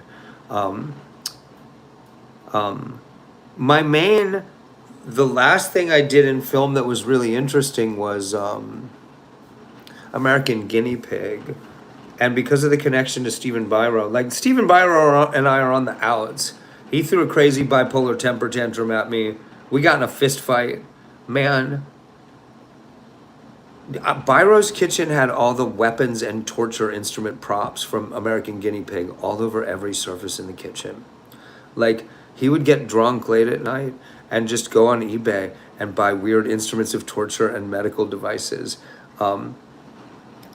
And all this shit was on every surface in the kitchen. Like, we had to warn people when they came in because they would walk through this field of metal and like you would be like, oh, what's that? Ow, and just pull back blood.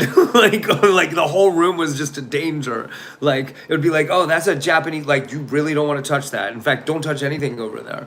So when Biro and I got into it, like, he came at me across the room, getting in my face, shoving me, going, hit me, motherfucker, hit me, motherfucker. So I decked him, and I hit him hard. Like, I'd been working out at the time. He went down pretty hard, and he landed like 8-9 feet back in this cramped little kitchen in a house in Florida.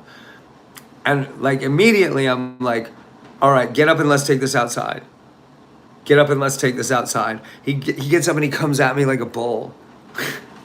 And he tackles me around the middle like this. Biro is one of those guys, he's a drinker with a beer belly, but he's all muscle. It's like the Kingpin. Like, I'd been working out, but that motherfucker had me like it was close. Like, I did manage to wrestle him to a standstill on the floor and get him like where he couldn't keep hitting me, but it took me a minute. And like, I was sore.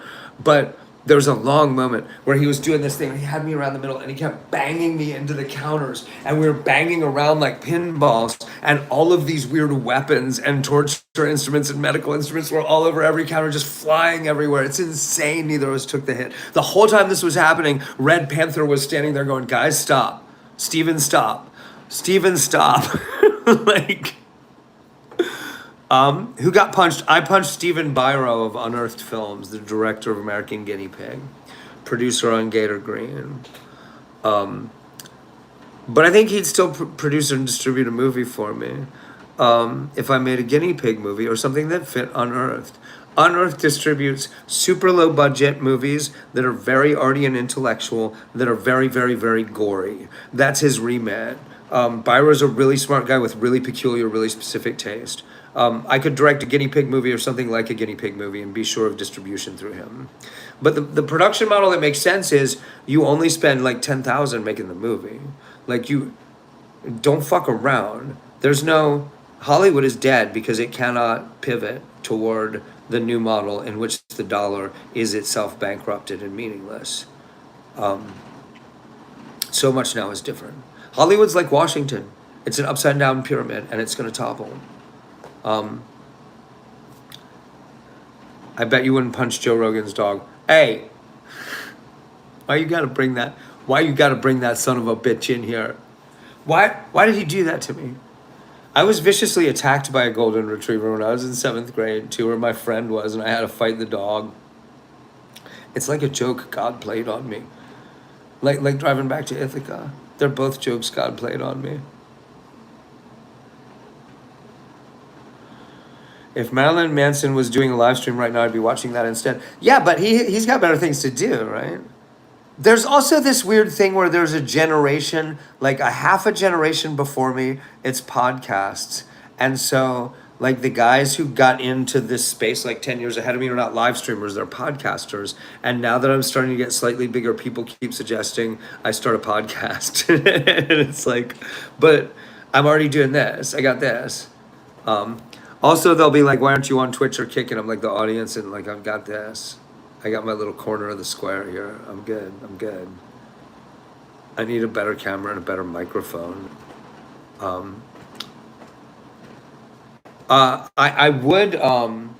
do want to do celebrity interviews. I do want to follow in Joe Rogan's steps in that exact sense. The Oldest View. Okay, I've seen that. Didn't Kane Parsons... Isn't he the Obsession guy? The other movie made by kids? Like the Backrooms and Obsession opened like 1 week apart, right? I haven't seen either of them yet. Man, I love that I am of a generation. This happens sometimes where artistically things develop in the world in such a way that middle-aged guys must be schooled by and learn at the feet of young guys. It's happened in oh, IRL streaming. I do a good bit of that, Ben. Oh man, Kane Parsons is the Backrooms guy.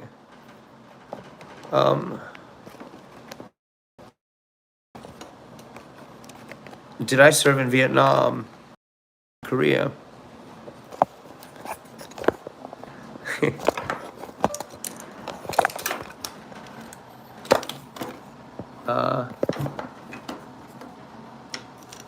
Uber. I don't even know her. All right, there we go. Held up by a razor. I haven't seen the Backrooms yet. I haven't actually sat down and watched the series. I love is Pets Cop. Can I get a witness on Pets Cop? Has anyone in here watched Pets Cop? Why did I go to Seattle anyway? Oh, I don't know. Why did I? To get this, this is a very tasty beer. This Seattle beer. It's kind of mango-y. I'm not sure I feel tasty about it. It's strong. Either that or my tolerance is shot. Why did I go? Red wanted a ride to Portland.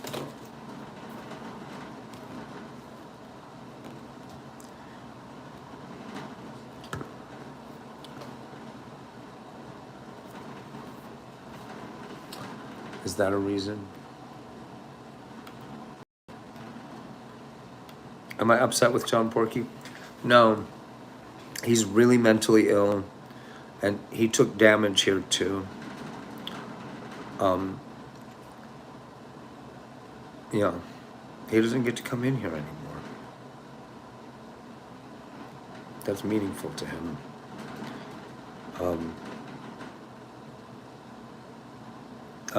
This is gonna haunt him. He's made himself the villain on this channel, and the channel's narrative is not going to be kind to its villains, because I make sure I'm actually heroic in here. I make sure I do right and I do good. Like, I got flaws. I yell at people. I wobble. I get depressed, but the narrative in here is that I'm the hero of this narrative. The times when I've found that I am not, I course correct. Like, I improve my character and my interface. So I can't, like, there's no killing this channel. That's not gonna happen.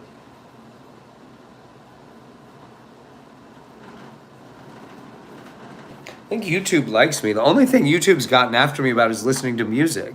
I'm not gonna listen to music anymore. Like, we're just not doing that anymore. We're not even gonna listen to my own recordings. Somebody might copyright them behind my back, and then I'll get fucked. The thing that I was playing that got me copyright tagged was public domain, for sure.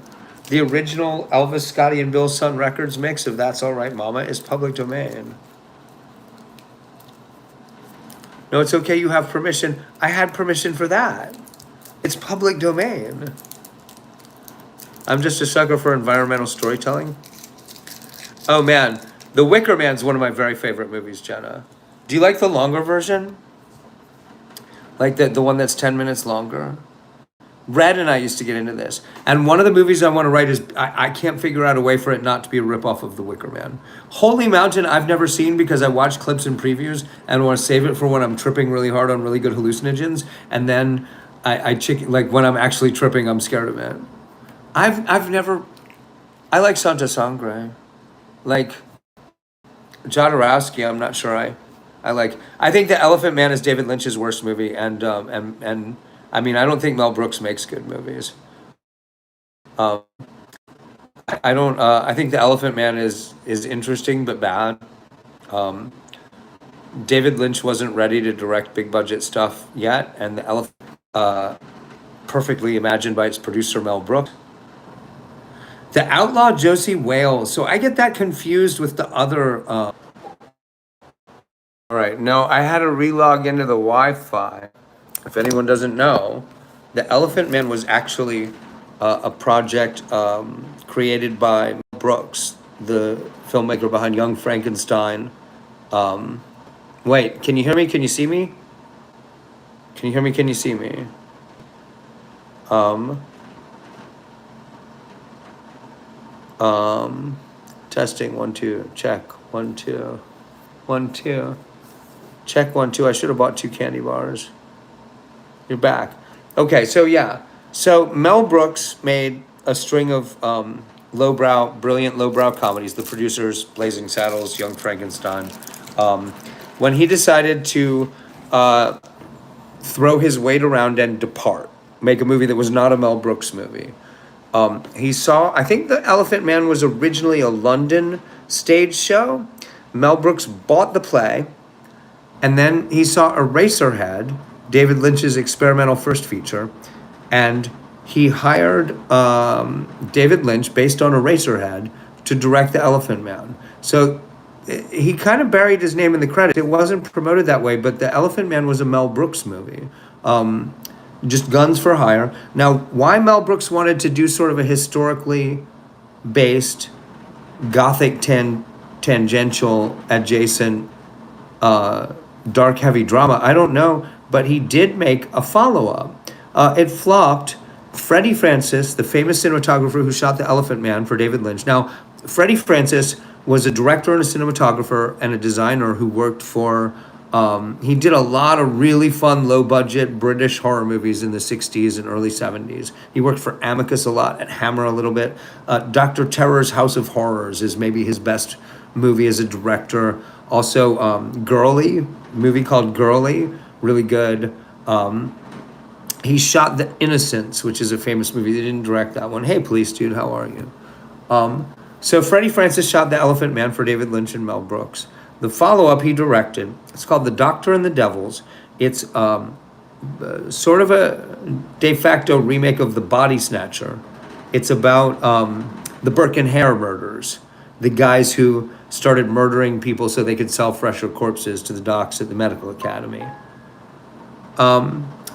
Mel Brooks got hold of an unproduced screenplay by Dylan Thomas called The Doctor and the Devils about this historical incident. Now, I don't know the history there. Like, I don't know why the Irish poet Dylan Thomas wrote a screenplay about the Burke and Hare murders, but he did, and it wasn't produced until the mid-'80s, and Freddie Francis directed it, and Mel Brooks produced it, and it stars, I can't remember who the other killer is, but the big, doofy, scary guy who actually does the murders is Jonathan Pryce, who later starred in Brazil and played the dad in the Pirates of the Caribbean movies. I just made it sound like a great movie. It's not. It kind of deserved to flop. It's one of those movies that feels just kind of off all around. I bet it's probably on YouTube, though, and the design is cool. I don't like The Elephant Man. I think it's really negative. Like, I don't think it's a story worth telling. The man was born cursed. And once they educated him up to understanding his condition, he intentionally ended his own life. I don't think it's a story worth telling. I don't think it tends to uplift. I don't think it elevates. Philosophically. The Fugitive with Harrison Ford, man, I saw that on the big screen when it came out, please, dude. That was the first of the wave of TV remakes. Nobody thought that a remake of an old TV show would be a good movie when that came out. Like, before it came out, everyone was like, wow, what a dumbass idea. It's so good. I saw it twice. I went to see it by myself because I went to see everything, and then I went back with my girlfriend a couple of days later because it was good. Like, I would go see the best ones twice with my girlfriend. I saw Jurassic Park by myself and then saw it with my girlfriend. Same year. A Rising Sun opened the same weekend as the Fugitive. I remember being like shocked that two good movies came out the same weekend. Yeah, I don't know how they, like, somebody should do a remake of The Fugitive, but I don't know how they do it without Harrison Ford. I don't know who was in the original TV show. I've never seen it. Hold on. way before my time. Who was the star of the original television show The Fugitive that was later remade as a feature with Harrison Ford? The star of the original television show The Fugitive was David Janssen. He played the role of Dr. Richard Kimball in the series that aired from 1963 to 1967. What else was David Janssen best known for? In addition to his iconic role in The Fugitive, David Janssen was known for starring in several other TV shows. It's all TV shows. He starred in Marooned and The Green Berets, which both flopped. The Marooned is great. The Green Berets, I've heard, is very questionable for its politics. The Green Berets was the pro-Vietnam War movie. We lost an actress this week. Yeah. Also, yesterday, Screaming Mad George, the special effects technician, died. Screaming Mad George designed a bunch of Brian Usna stuff, including Society. Great special effects guru. Also, yesterday, the fantasy novelist John Crowley died. I knew John Crowley. He was brilliant. He was stone cold brilliant. His novel, Little, Big, or The Fairies' Parliament, is one of the best fantasy novels ever written. I intend to read it out loud on these streams. Engine Summer's a great novel too. So many actors and actresses are dying, and dying young too, police dude, of things that have to do with drugs and medications and lifestyle choices.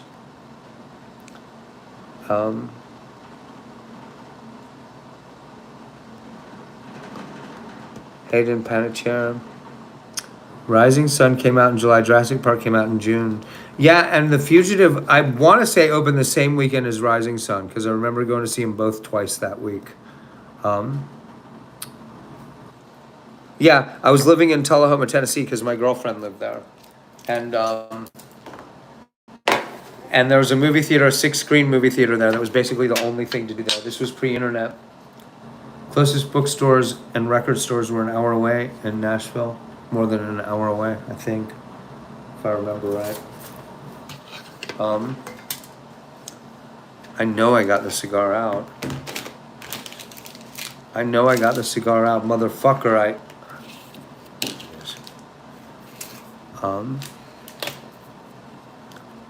I reviewed Armageddon for a newspaper when it came out, Police too, and I caught hell for giving it a great review. Like I said, Armageddon was a stone cold masterpiece and might be remembered as one of the great movies of the entire decade. I think Michael Bay's made better movies since then. I think The Transformers is. I really love Pain and Gain. I don't know why cool movie nerds are supposed to hate Michael Bay. I think he's great. He's just great. I really don't know why we're supposed to hate him. I don't get it. Like I'm like, those Transformers movies are awesome. His Teenage Mutant Ninja Turtles movie is recent, though, huh? He's getting old. He's going through the thing that Spielberg did for a while where he's getting old, but the machine does not want to let him make old person movies. Pain and Gain was like exactly, like it's like a middle-aged guy movie for him. I loved Pain and Gain. Have you ever seen Horde, a British movie? No. Well, you were talking about that a minute ago, huh, Richard? No, I don't know of it. I haven't seen it. Thanks for being here, guys. If you want to contribute to the cause, I don't have enough money to get where I'm going. There's the Cash App link. I'm scared. I mean, I don't believe you guys will leave us stranded by the side of the road for long. In fact, I don't believe you guys will let us go without a hotel room. But I hate it. The only British style movie you've seen is Paddington. I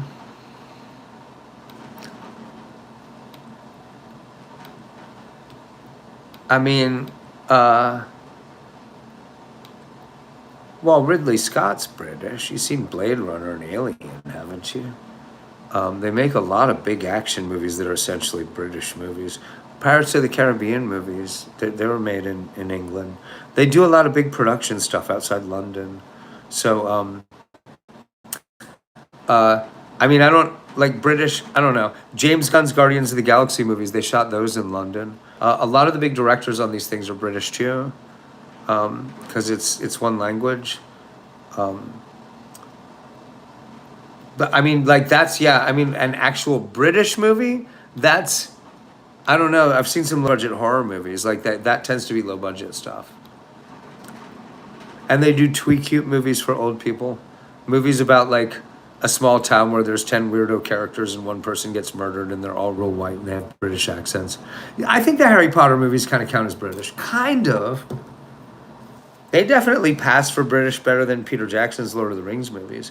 I feel like he did that on purpose, though. He wants them to seem less British than you would expect Lord of the Rings to.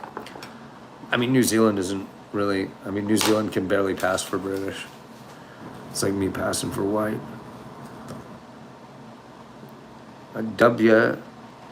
New Zealand, yeah.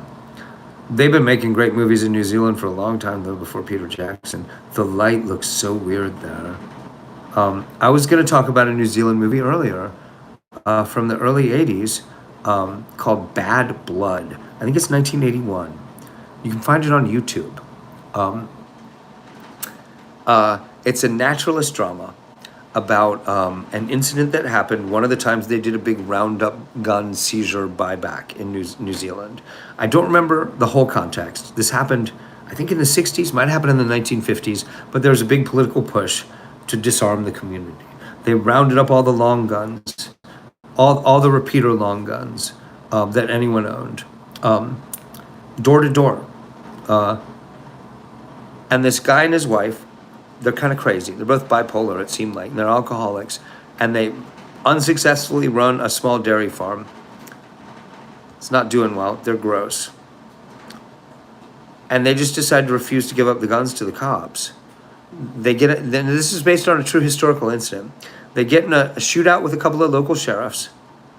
Guy ends up injured and hiding in the hills, while the locals from like 10 towns around pull together a sort of posse to try to get him. The weather's cold. He's hiding in the hills. The tone of all this is that it's a super realistic drama. Like it just feels real. It doesn't feel political at all.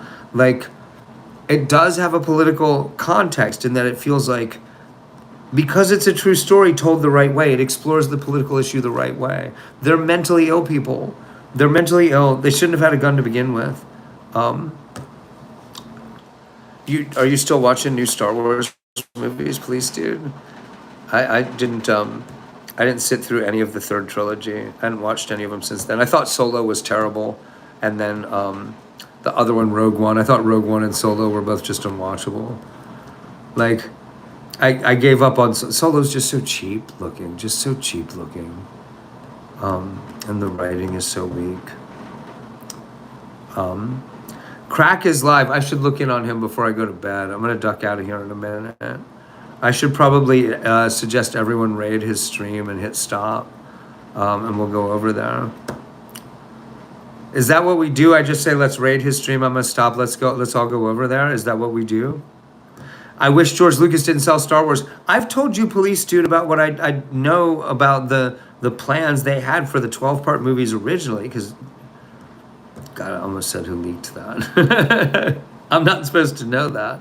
But he didn't sell them his outline. So the George Lucas estate still has that document hiding somewhere. Hayden Panettiere, I loved her in Heroes, Nolan. Makes me want to watch season 1 of Heroes again. Make a comment in his stream too. Yeah, how do we do a raid? Do I press a button or do we just agree to do it? Is that what we do? I'm like, let's go. I hit stop here and then we go over there. I don't know who that is. Crack? He's a live streamer and he makes videos. He does gaming content. He's really young. He's really funny. And he and his editor have been coming here and hanging out. I usually stop in. The Rain People, the early 70s movie. No, Richard, I have not seen it. Isn't that Coppola? I haven't seen it. It's on my list. Early Coppola's really uneven. So that's the one right after Finian's Rainbow, right? Finian's Rainbow is so bad. So I haven't seen it. That's the movie I'm thinking of, right? It's like an odd drama Coppola made, like right when he was starting to do. It looks more like a. It looks from a distance. It looks like a what's his name? A Cassavetes picture. Have you seen it? Did you like it? Rogan, remember when you collabed with Crack to tell him to mod me and jack off back? He unmodded Jack Off, his editor? You liked the Rain People? It's on my list for, what is it, 1970? I was working on 1970. When I land where I'm gonna get back into the silent movies. I'm in the middle of watching Faust, the Murnau's Faust for the second time. It's so good. Oh my God, it's so good. And then the next movie on my list is this movie, The Magician, which is a weird, like, expose structured drama about Aleister Crowley. The Heat with Sandra Bullock. I remember that movie, but I don't. Police Dude, I was working in video stores when there was that string of like lowbrow fun B-movie thrillers with Sandra Bullock that were basically, they were like women's movies that were also cop movies. There were a bunch of pretty good movies she was in. Like they're real dumb, but they're real satisfying. Was Double Indemnity one of hers? Like when she started being in cooler stuff sometimes, or like she already had this huge audience that was like basically a home video audience. Hey Crack, yeah, we were just talking about maybe rating your stream. What's up? Are you watching? I'm gonna put the beer away. I don't want to encourage the kids. I didn't have a beer. Officer, we weren't doing nothing but just say what's up to Nay Gyar. What's up, Nay? Mr. Gyar, what's up? Happy birthday.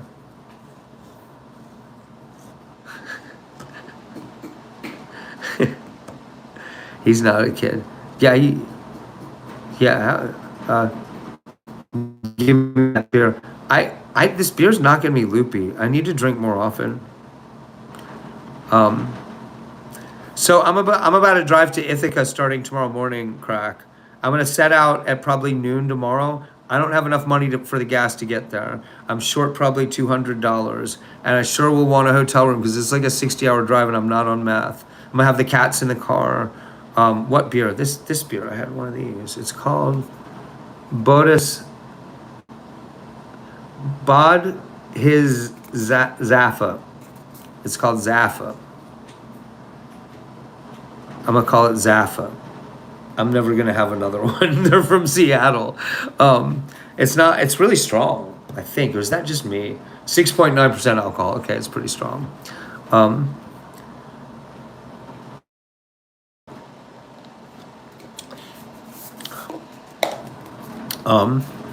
I don't like it much. It's too citrusy. Fuck, I hate beers that taste fruity.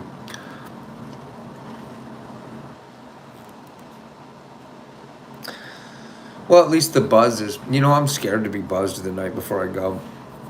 I don't know why. I used to drink like I meant it. Crack has a crush on a girl named Jackoff. Didn't you get kicked out of Crack's stream? Are you coming in here trying to cause him trouble?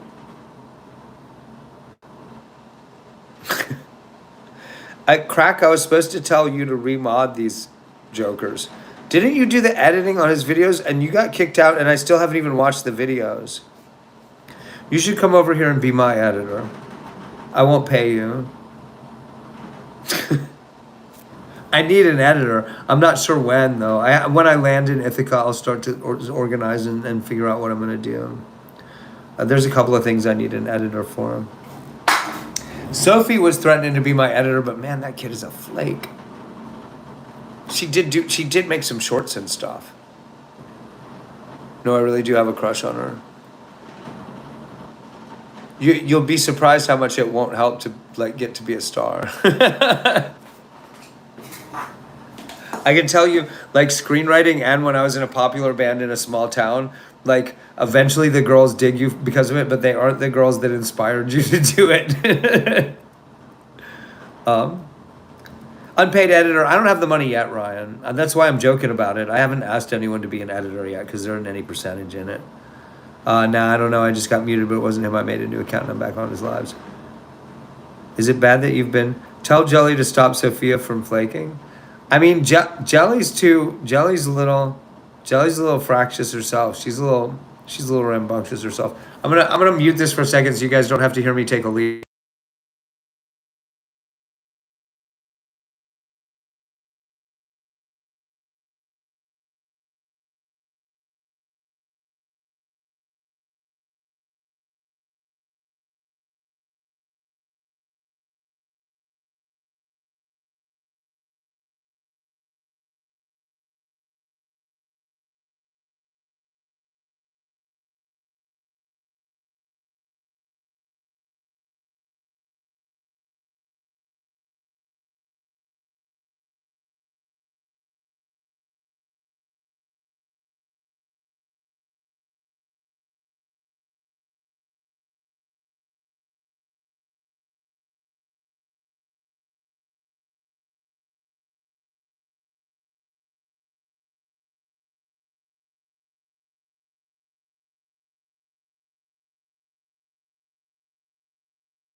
All right, so I thought of this story a minute ago.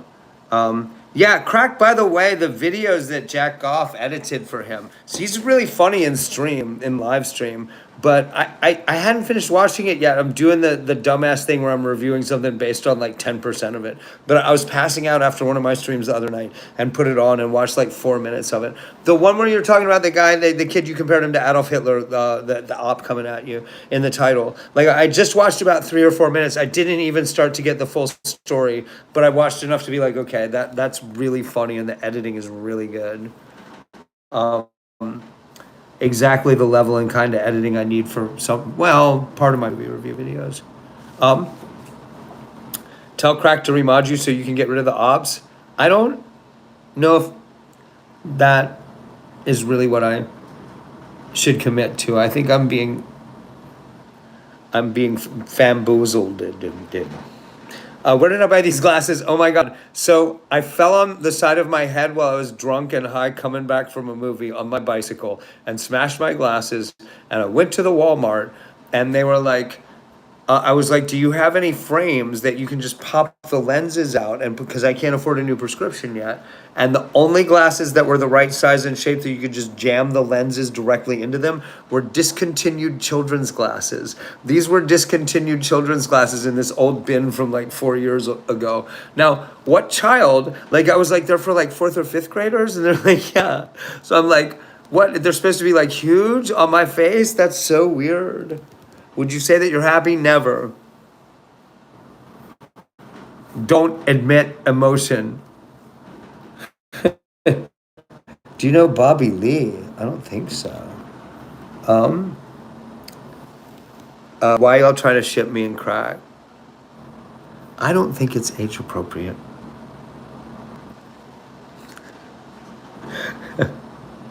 If you tell Unk to remind me and jack off, oh my God. You guys are worse than the girls who come in here. In fact, I feel like this might turn into like some kind of, like it'll be like the Brady Bunch. Like you guys are just gonna meet up with the girls in here and then just like go off in pairs, like you go on your way to Noah's Ark.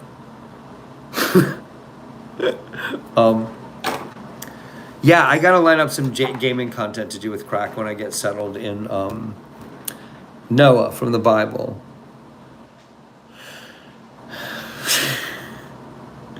You have baddies pull here on stream. Not, they're teenage girls who hang out in here, really young. So, I mean, if you're really older than 17, dude, this is not your conversation. He's a grown man. You used to watch the Brady Bunch all the time. How did me and Crack meet? I don't know. Crack. Somebody told Crack to watch my streams. You have no enemies.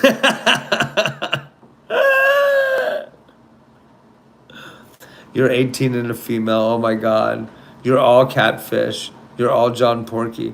Dude, the first time I met somebody, so like in 1999, 2000, the internet started to exist. I was dating a girl who was a lot younger than me, named Whitney. I was a screenwriter and I was about to get famous. Dude, I love Jesus Franco, man. Jesus Franco is one of my heroes, Richard. I've seen like 30 of his movies, and that's not like easy to do. It's hard work. I was gonna watch all his movies. No, I met this girl. I was living with this girl named Whitney. The internet had just been born. There was no high speed nothing. No videos or music. It's just still pictures and text. So I go to Thanksgiving dinner with my girlfriend Whitney, who was like 19, and her grandparents, who were my age now, then, right? They must have been in their mid 50s, like just young enough to not look elderly, right? About my age now. We're at Thanksgiving dinner, and everybody's talking about, like, so we hear about these internet chat rooms where you just meet strangers and you hang out. Like, this was pre-social networking. Chat rooms were the thing before social networking. It's the same kind of thing, though. It's like Reddit, really, but a whole bunch of different places. And Whitney's grandparents, like a married couple in their 50s, they're like, yeah, you know what we do? We hang out in chat rooms when, like, on Sunday afternoons, we get drunk, and we go into these chat rooms and we pretend we're a 14-year-old girl, and we bait lonely old men into hitting on us. And everyone at the Thanksgiving table is like 20 people are just horrified. Like me and Whitney. Like, there's a bunch of grandkids and parents. Everyone's like, what the fuck are you saying? They laugh. They're like, yeah, it's really funny. Like, these lonely old men will really, like, they'll try to talk dirty to you once they're convinced you're a 14-year-old girl. Like, good Lord. So to this day, like, that was many, many years before the word catfish existed. But I'm always like, everyone on the internet is Whitney's grandparents. Like, that's my mental image. Behind every stranger on the internet, it's Whitney's grandparents, and they're laughing at you. Napster. Ryan, that's what Afro Man told me. It's all about Napster. When Afro Man got suddenly famous because I Got High, Scott Panther and I ran into him at the bar at the Thirsty Hippo. And we were like, you just got famous. How'd you do that? And Afro Man went, ha ha ha, Napster. I bet you eat hot dogs with your ass. That's not eating. You got your verbs wrong. I don't know what to tell you, son. Yeah, maybe you're speaking French and not English. Napster was amazing if you're lucky enough to have broadband. Well, that was the earliest version of that, yeah. The first place people could download music. And what Afro Man meant by, like, crediting Napster was, like, we realized, like, people were searching weed-related terms. Like, they were searching for music based on whether the word high was in the title. And also, Napster wasn't, it was outside the corporate control in such a way that, there's a leveling across. So, like, independent bands could score in the algorithm, or whatever they called the algorithm then, big next to the, like, Afro Man could come up out of nowhere alongside, like, U2 or whatever. Have you heard of Crack's clothing brand named IGWT? No, I need some clothes. Also, LimeWire. Jennifer, how are you? Yeah, seriously, can I get a witness on Pets Cop? We were talking about the back rooms. Has anybody seen Pets Cop? You were in the hospital, Jennifer. What happened? Oh my God, I'm too hungry to fall asleep tonight. Crack makes thongs. Jennifer, why were you doing that? Are you just sideways, or do you have a reason? Like, are you just, you need to be medicated and told to sit still and be quiet, or do you have reasons?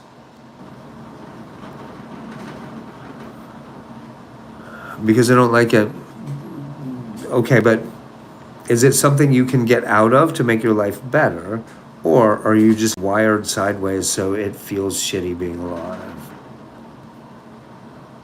Nothing in my life except my girlfriend, but watching you help me. But would things help you? Like, if you lived in a better house, you had a girlfriend, like, if everything was copacetic and hunky-dory, and you had all your props, all the drugs and alcohol you want, you lived in a nice place, everything is lined up perfectly, would you still feel like ending it?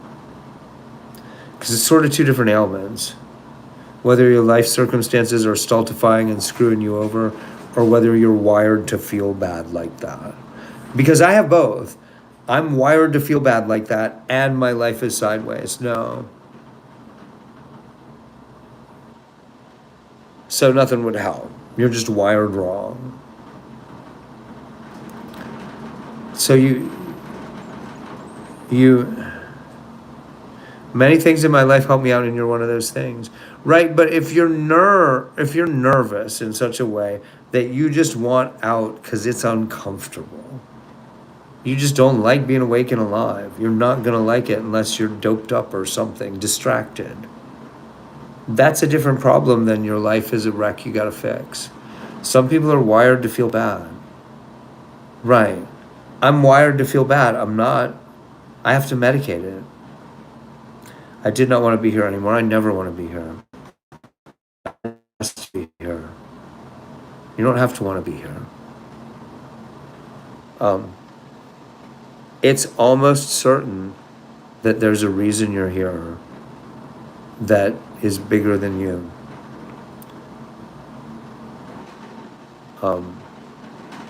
Also, I don't leave the house because I was scared.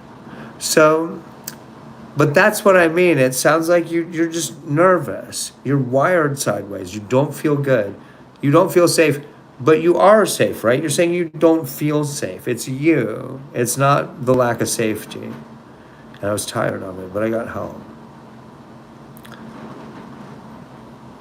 Well, just because you want it to be over doesn't mean that you're going to do something to make that happen, or that you even... Having fucked up brain chemistry is very hard, right? So you got to remember Buddha taught us life is suffering. You do not have to be happy. Every psychiatrist, psychologist, parent, every adult trying to tell you how to feel is going to try to tell you to feel good. And if it's impossible for you to feel good, you cannot be answerable to the society they're part of, and then you just feel left out of that too. You have to give up on the idea of feeling good and just fake it. Just lie to them. The normal people want you to feel good. You can lie about it and pass. But you also have to just reconcile yourself to not feeling better. In this organic sense, your mind can feel better, and you can sort of assuage it with drugs and distractions. But remember, remember that it's just static. When your heart is telling you to die, it's just noise. It's coming from an organic place. It's not a real thought. It's like being hungry. Or and like being hungry when you can't get food, best thing to do is just distract from it and ignore it. There's nothing you can do about it. It's a bad impulse. It will never serve you. The number of people who should actually kill themselves is astronomically small. And even there's a really good argument that there is a God who has a plan and you're part of it. Rogan, what is your IG? I'm trying to think what that stands for. Jennifer, you gonna be all right? I hope you're gonna be all right. Come back in later. Check back in later. Keep it going, love. You got this, man. Thank you. I got to get on the road in like 12 hours with the cats. Oh, thank you, Jennifer. Thank you. I hope I can be of some use to you and others who may be listening. I've tried to end it, and I never want to, but I want it to be over. I think it's a different thing.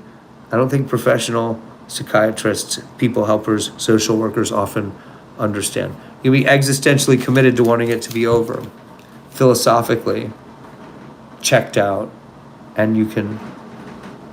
What is your OF? My OnlyFans. I can't do that. I got teenage girl fans. It would be so rude. It would disappoint them so much. Jelly's like 12. She would be so upset with me. Instagram? It's Roganautica at Instagram. I don't go in there much. I post pictures every now and then. I keep trying to remember to. I can't keep track of, like, Instagram and YouTube and Facebook is too many for me. I can't. I'm like a tiger who gets disoriented by the legs on a table. I saw a documentary once about unique jobs called Fast, Cheap, and I saw it several times actually. Fast, Cheap, and Out of Control, the Earl Morris movie. And there's a segment about a guy who's a lions and tigers trainer, and he explains that the reason they point a chair at the big cat, it intimidates them, is because the 4 points. The cat's brain reads 4 projecting points as 4 separate objects moving separately. The cat does not immediately scan that they're attached to the same object. And so if you point the bottom of a chair at a big cat, at a lion or a tiger, it thinks several things are coming at it and it gets disoriented. There's no such thing as God. Not with that attitude. Baba Yaga, what is up? Did you bring the chicken legs? I want to see them. Show me your chicken legs. Show me your fucking chicken legs, witch. Oh, the hut has chicken legs, not Baba Yaga. I'm sorry. Bro. What are you, bro? Nobody but my daughter normally calls me bro. Red. I guess I have 2 daughters. You brought gifts, did you? What kind of gifts?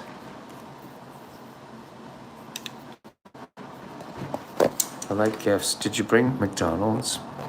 I want more cheap hamburgers. I had a beer and a candy bar for dinner, and it seems somehow egregiously inadequate. I feel like I should calorie up. What's up, Zigzag? Wait, are you the same Zigzag? There's another Zig. Nolan, how are you? Tell your mods to stop banning me for no reason. I don't know how long it's been since that happened. I'm trying to get that situation under control. We got rid of some of the bad actors again. There was another mods massacre again 2 or 3 days ago when we dumped John Porky. The girls, the Teenage Death Squad, I'm trying to get them under control. They're really out of control. They just want to go out and kill again. Did I see the piano? Yeah, I couldn't get into it, Richard. I only watched like 20 minutes of it because that piano would never have been in tune after spending the night on that beach. I couldn't get around that. I was like, you ruined the piano. There's no, what are you guys doing? Jane Campion movies always rub me a little bit the wrong way. I need to go back and revisit them. I might like them more now. I'm more into like femi-gothic now than I was when I was young. Your gifts, I'm watching for the gifts, Baba Yaga. I'm watching. I'm a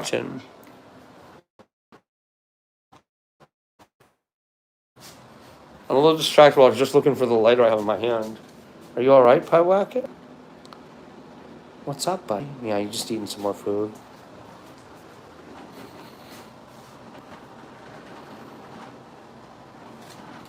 Sparkles? Oh my God, it looks like you got a lot of sparkles. Oh, the sparkles. Please tell me the entire Porky story one day. Well, at some point, it's one of the things I need an editor for, is to go back and go through all the old arcs.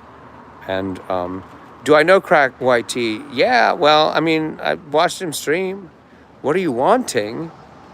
Oh, man. Well, I'm about to go on this road trip tomorrow, and I'm about $200 short for the gas money. I'm just going to hit the road and go. The coins and gifts are awesome because they'll come in next month when I need money in Ithaca. Those coins convert to money. I don't when I get drenched in gifts, I get a couple bucks. It's small but not minuscule. Thank you so much. The gold coins are awesome. You found my Instagram. Okay, you want super chat. If you're gonna actually send money, send it to the Cash App link because we are going on a road trip tomorrow and I am short gas money. Like, yeah, I'm literally short $200 for the trip tomorrow. I'm just gonna raise money on the fly on the way. Rather than yeah. We're going to Ithaca. We're going back to Ithaca. for fuck's sake. Hopefully the car will make it. But what's the name of the movie you made? The most famous one is called The Attic Expeditions from 2001. The best movie I've been involved in was acting in and being an ancillary associate producer on an underground horror movie Unearthed Films distributed called American Guinea Pig. I'm one of the killers. It's kind of a great, hideous, sleazy movie. I've been in and worked on 5 or 6 other movies, but Attic Expeditions is the famous one. It's okay. I'll give you money if you make me mod, then I will give you cash. I've been watching for a while. Then one of your mods banned me when I said I worked for YouTube. I remember that. The mods, though, are only... Like, I'm not modding people as, like, a status thing. I'm only modding them if they're going to patrol the chat. I've been trying to control the mods not banning people for dumbass reasons. Like, that's actually... Like, I'm trying to make sure I get that in line, and one of the ways to do it is to make sure... make sure that the mods team are... Like, it isn't a status thing or a rank thing. It's actually the people who are going to patrol the chat. Yeah, Police Dude's a mod again right now. He isn't hanging out in here much the last several days. He's really upset, and his health isn't great. He's in here right now. But he was the lead mod for a minute. He was the managing mod, and I don't have a managing mod. Actually, I made Ghoulies Grotto a managing mod. Who cares if you're a failed director, actor, and producer? At least you tried. Well, no, it's an ongoing thing. I mean, Well, those movies all made money. Actually, for one thing, I've made a bunch of interesting bad movies. American Guinea Pig's a raging success on the scale it's on. Attic Expeditions made its money back. I don't think it's very good, but I didn't set out to make a good movie. I thought it was going to be a lot worse, actually. You'll give me money? Cool. But I don't know why you want to be a mod. Why do you want to be a mod? I mean, I need the money. How about I show you my third nipple? Would that satisfy you? I'm just tired of people saying you're a failure just because all your movies so far sucked. Oh, I don't think you are. I don't think you're tired. Who's boring? Definitely not Rogan. Yeah, I mean, the movies I've made are not boring. Oh. Yeah, I don't think they suck. They're bad. But bad versus good is a specific thing in movies. It's a question of goals. Who wants to make good movies? Good movies are boring. They date really quickly. Bad movies are rich, complex, interesting. Their instincts are wrong. Because I'm always on here, I just couldn't chat because I was banned by Police Dude. I unbanned everyone. Police Dude was a little loose-handed about banning. John Porky was nutso. Droplets of invisible cold rain are hitting me all over suddenly. Am I about to have a stroke? I don't see any rain. That's really weird. F. Boa. Commercial viability constantly destroys great art. Yeah, no, I don't think setting out to make good art is a good idea. A cop just rolled by. Huh. Maybe the cold rain preceded him. He just sort of nodded at me and smiled. I don't know why he's coming through our parking lot. It has anything to do with me. He's just circling around. Isn't John that guy that told you the cats could play in the elevator? No, that's Porky. It doesn't seem like you're very productive or useful in our chat, Mr. Winslow.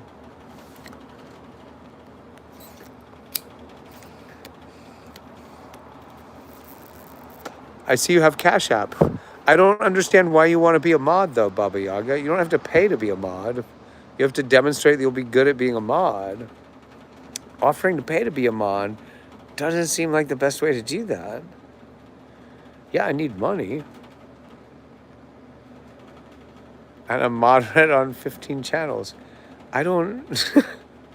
Why do you want to be a mod here, then?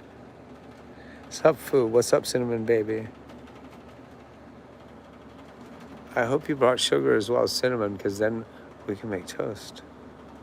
Cinnamon toast.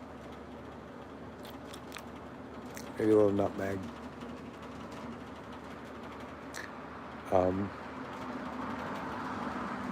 mustard ketchup. How much will you pay? That's a good question. It's a good question. Why does that make me feel like a pretty girl negotiating the price for the non-existent blowjob I will never give? It separates me from the weak trolls. Yeah, that's not a good reason.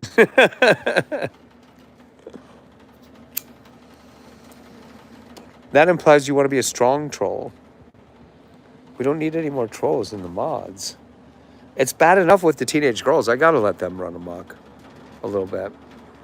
You were born in 1985. Your age doesn't matter. Some of the mods are in high school. Yeah, Jelly's in middle school. But, like, she tries to be a good mod. Like, she tries. She's mad. She didn't in here tonight because I timed her out last night. Poor Jelly.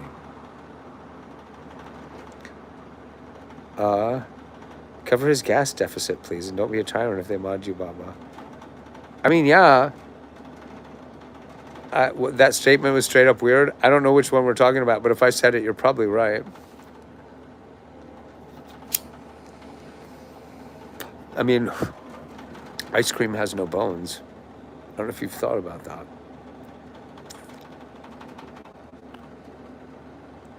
My mom used to fuck Tiny Tim, the guy who sang Tiptoe Through the Tulips. That's also a pretty weird statement. Okay, mod me and I'll give you gas money. It's a start. I don't know what to tell you. This is a very strange conversation. You might be about to get timed out again. I'm about to stop streaming, actually. I got to get some sleep. I might have to get some food. There's no food here. No, Pie Wacket, you are not allowed to escape. What are you guys doing? You don't like it when I go outside. Because usually I don't have to go outside to smoke, huh? Huh, girls? Yeah, this is why I got to drive with them to Ithaca. I got a home there for all three of us. Yeah, I mean, 200 for the gas, and then if I get a hotel room at all, that's going to be another 100, 120, something like that. Maybe more. You're in America. What's left of it. Yeah. I'm about to drive clean across it. Ithaca's like an 8-hour drive from the East Coast, and I'm like a 2-hour drive from the West Coast right now. This is just gruesome. Fucking gruesome. Yeah, I'm tired. And I don't want to have to get food before I go to sleep. What's going on here? What is it doing now? What? What? Is that Greek? Ryan, good night. Do it for Pie and Zoe. Yep, I'm going to make it. It's going to be tiring, but I'm going to make it. Look at this guy. Look at Zoe. Who else would I do it for? Yes, you're a good kitty. I love you too. You're a very good kitty. I love you, Zoe. Yes.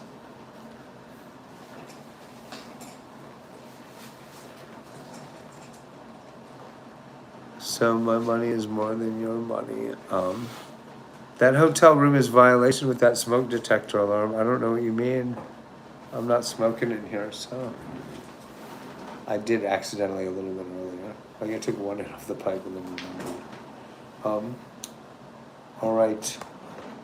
Ladies and gentlemen, I'm gonna call it. It's missing. Oh, that. It's because there's one somewhere else, right? Oh, I think you're right. There just isn't one. I think you're right. F Boa. I guess it was long.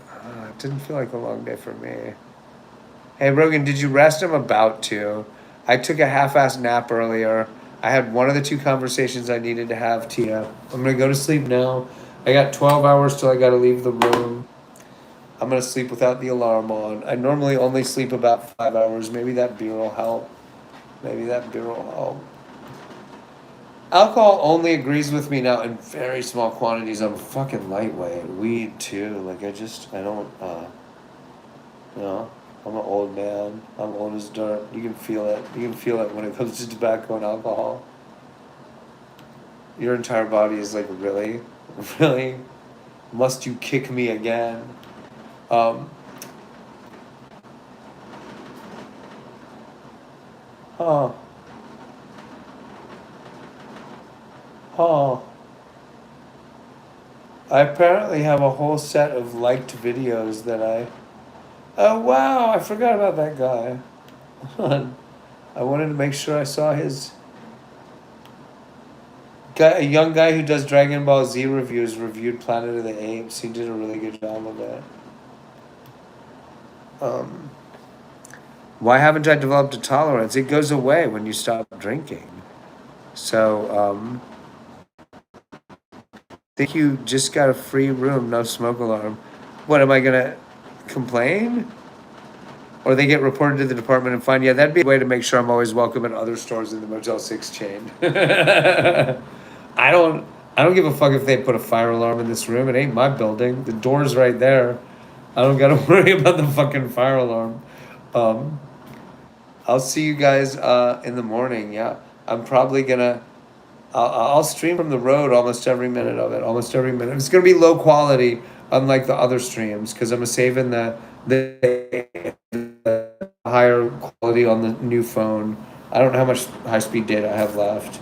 I'm saving it for cool stuff, either when I get to Ithaca or on the way. Um, but I'll have the low def cam running like the whole time. There's no reason to shut it off, really. Now that I have a mount on the dashboard, I will see you guys there probably about noon. Thanks for coming in. Thanks for helping out. You're the best. Yeah, I'm already rescued. All I gotta do is drive there. It's just all the way. I just gotta drive all the way.